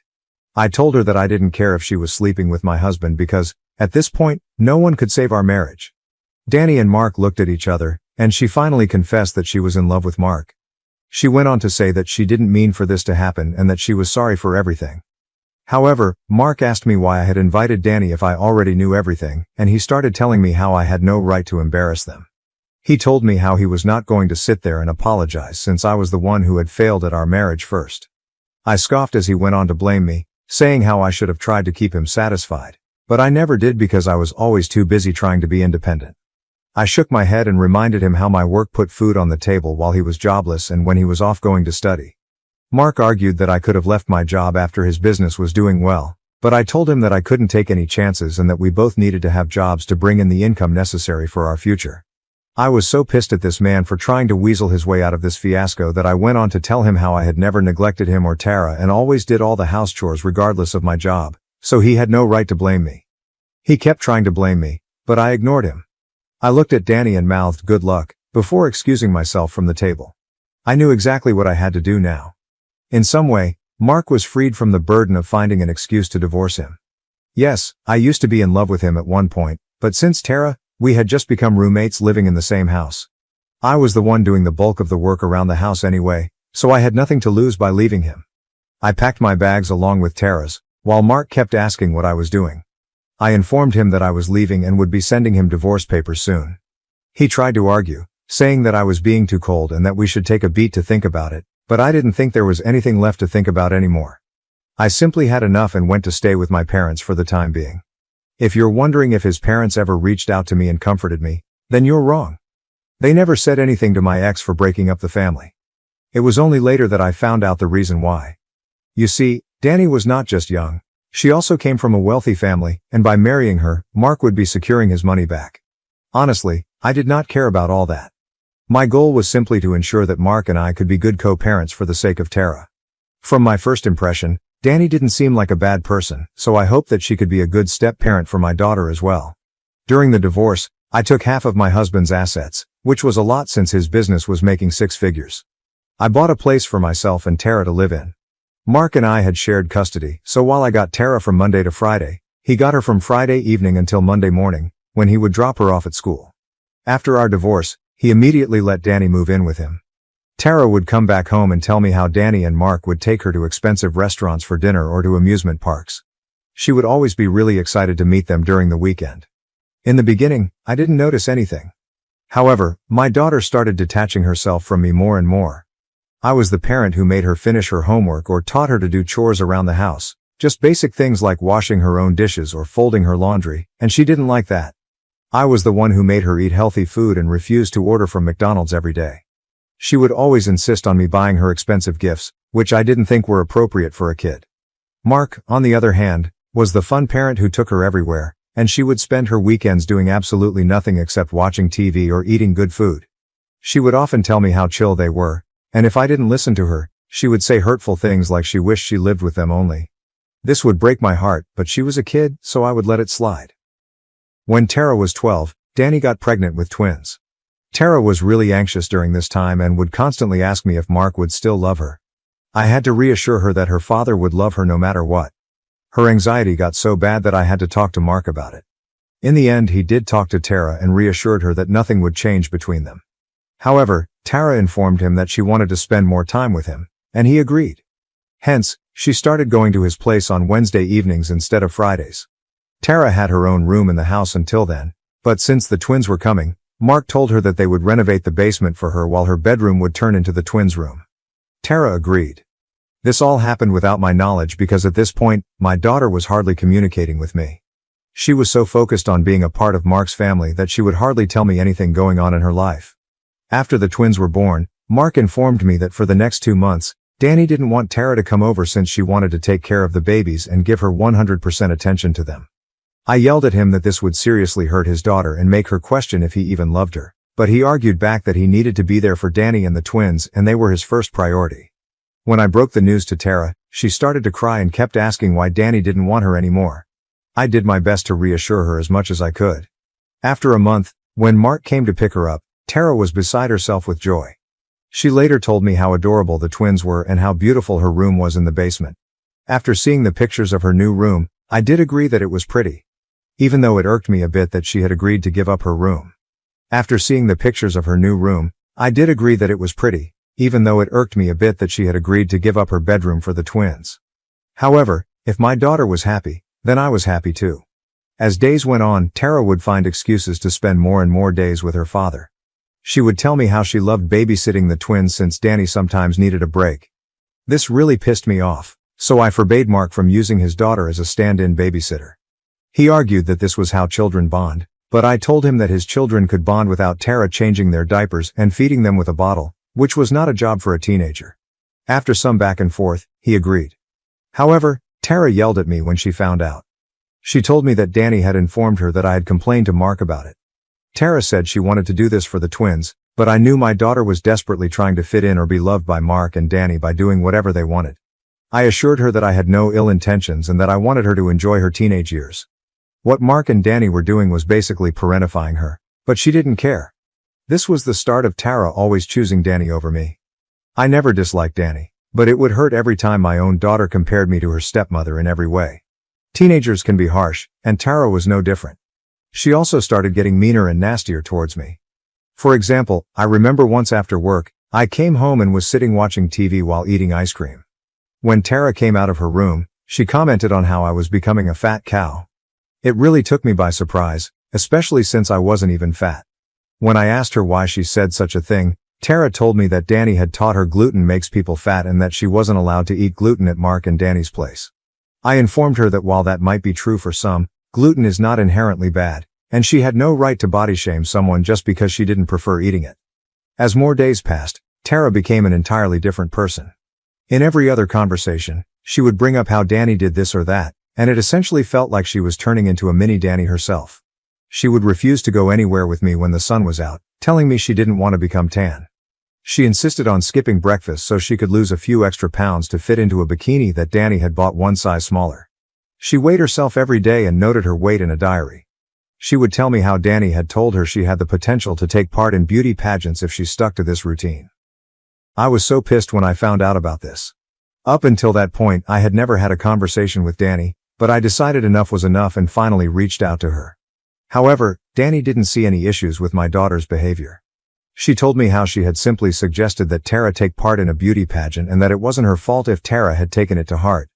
I pointed out to her how Tara clearly saw her as a second parent, so she should be more careful with her words. Danny responded that I should push my daughter to be the best version of herself instead of trying to bring her down. I was really taken aback by her words and asked her to keep her weird ideologies to herself. Later, Mark called to yell at me about how I shouldn't talk to his wife that way. When I informed him of everything, he told me that he agreed with Danny and that Tara shouldn't take Danny's advice or suggestions to such an extreme. I yelled back at him to open his eyes because clearly, Tara was being influenced, but my ex-husband didn't care enough. I did try to talk with Tara and tell her how she should enjoy her teenage years as much as she could without worrying about trivial things like weight and getting tanned, but Tara remained steadfast in her resolve. She began closing herself off from me, shutting down any attempts at open communication. It was a heartbreaking realization, watching my daughter slip further away with each passing day. She also stopped coming to me for any decisions or general life situations. For example, if her school was taking her on a trip, she would wait to visit her father so he could sign the form for her, even though I never had any problem with her going. It was as if she didn't see any real importance in me being part of her life. I found myself relegated to the sidelines, a mere spectator in her life. As a result, I became quite depressed, but during this time, I met a man who changed everything in my life. Henry and I met when I was at the lowest point. When we started dating, he saw how much Tara's behavior was affecting me and reassured me that every teenager goes through a rebellious phase. However, things just got worse and worse. Tara and I would get into constant fights, either about her falling grades or not submitting her assignments on time. This is when Tara started blaming me for everything. She would also constantly comment on how she understood why Mark left me for Danny. This was a sore topic for me, and it broke my heart every time she said it. I hate to admit it, but I started to pull away from my daughter bit by bit. When Tara turned 18 and it was time for her to go to college, she and Mark came to me to discuss something important. I thought it was about the college fees, and I was ready to tell Mark that I would pay half of her tuition. But instead, Mark informed me that Tara wanted me to give up my parental rights. I sat there, shocked, as Tara told me she had been thinking about this for a long time and wanted Danny to officially adopt her. I was so taken aback that, at first, I thought it was just a bad dream. Tara pleaded with me, saying she loved Danny more than me and wanted her to be her real mommy. I asked her to explain her reasons, hoping to dissuade her, but Tara spoke earnestly about how she felt a stronger bond with Danny and admired her stepmother's qualities and accomplishments. She also expressed that by becoming Danny's legal child, she would be part of her inheritance, something Danny's parents had promised her. As Tara poured her heart out, I struggled to contain my emotions. It felt like my world was crumbling, as though everything I had worked so hard for was slipping through my fingers. The realization that my daughter no longer saw me as her mother was a devastating blow, one that left me reeling with a profound sense of loss. Tara continued to plead, saying she had always seen Danny as her real mother, and I shouldn't fight this. Mark chimed in, agreeing with Tara and telling me I shouldn't take it personally and should respect her wishes. For the next few weeks, I had a tough decision to make. Despite the pain coursing through me, I knew I had to consider Tara's wishes. I couldn't force her to maintain a relationship she no longer desired, nor could I deny her the opportunity to seek happiness on her own terms. My parents tried to talk to Tara, but she refused to take their calls. In the days that followed, I grappled with a whirlwind of conflicting emotions. I mourned the loss of the bond I had once shared with Tara, grieving for the daughter I had known. But amidst the sorrow, I also felt a sense of resignation, a quiet acceptance of the inevitable. I would constantly cry in front of Henry, who was the only one by my side. Even he felt what Tara was doing was unbelievably cruel. With a heavy heart, I reluctantly agreed to Tara's request, knowing it marked the end of a chapter in both our lives. I won't get into the legal details, but it took a couple of weeks. In the end, Tara and I were legally separated, and Danny proceeded with the adoption process. After that, Tara basically stopped talking to me. I can't even begin to describe how painful those days were for me. I had lived for my daughter, but watching her drift away from my life was excruciating. I have to admit, Henry was the one who kept me going. He never left my side, encouraged me to go to therapy, and moved in with me to take care of me. I even left my job, and Henry supported me completely. I was diagnosed with depression and started taking medication. Watching Henry rally behind me gave me a new reason to stay alive. Slowly but surely, I started to heal and stopped blaming myself for everything. Henry encouraged me to join his business just to keep myself busy, and I agreed. Henry was the partner I never had but truly deserved. I poured myself into my work and my relationship with Henry, finding joy in the simple pleasures life had to offer. For the last 6 years, I have worked with Henry to build his business, and he has made me an equal partner, giving me a seat at the table. We respect each other professionally as well as personally. We got married and built a good life for ourselves. Never in my wildest dreams did I think Tara, who hadn't even called me once over the last few years, would reach out to me out of the blue yesterday. Her unexpected call caught me off guard, stirring up a whirlwind of emotions I thought I had buried deep within. She asked me about my life and informed me about hers. I didn't know why she was calling, but I was glad that she remembered me after all this time. At the end of the day, regardless of what any legal papers say, she is still my daughter, and I will always continue to love her, no matter how much she hurt me. I thought she had matured and wanted to rekindle a relationship with me. However, the conversation shifted to her upcoming wedding. I was surprised to learn that my baby girl was now getting married, and I couldn't contain my emotions. Tara then informed me that the reason she had called was because she wanted me to contribute to her wedding expenses. I was taken aback as she went on to tell me how Mark didn't have much money to offer since his business had been affected during COVID and never really recovered, and how Danny had refused to help much with the wedding because she wanted to save money for her twins.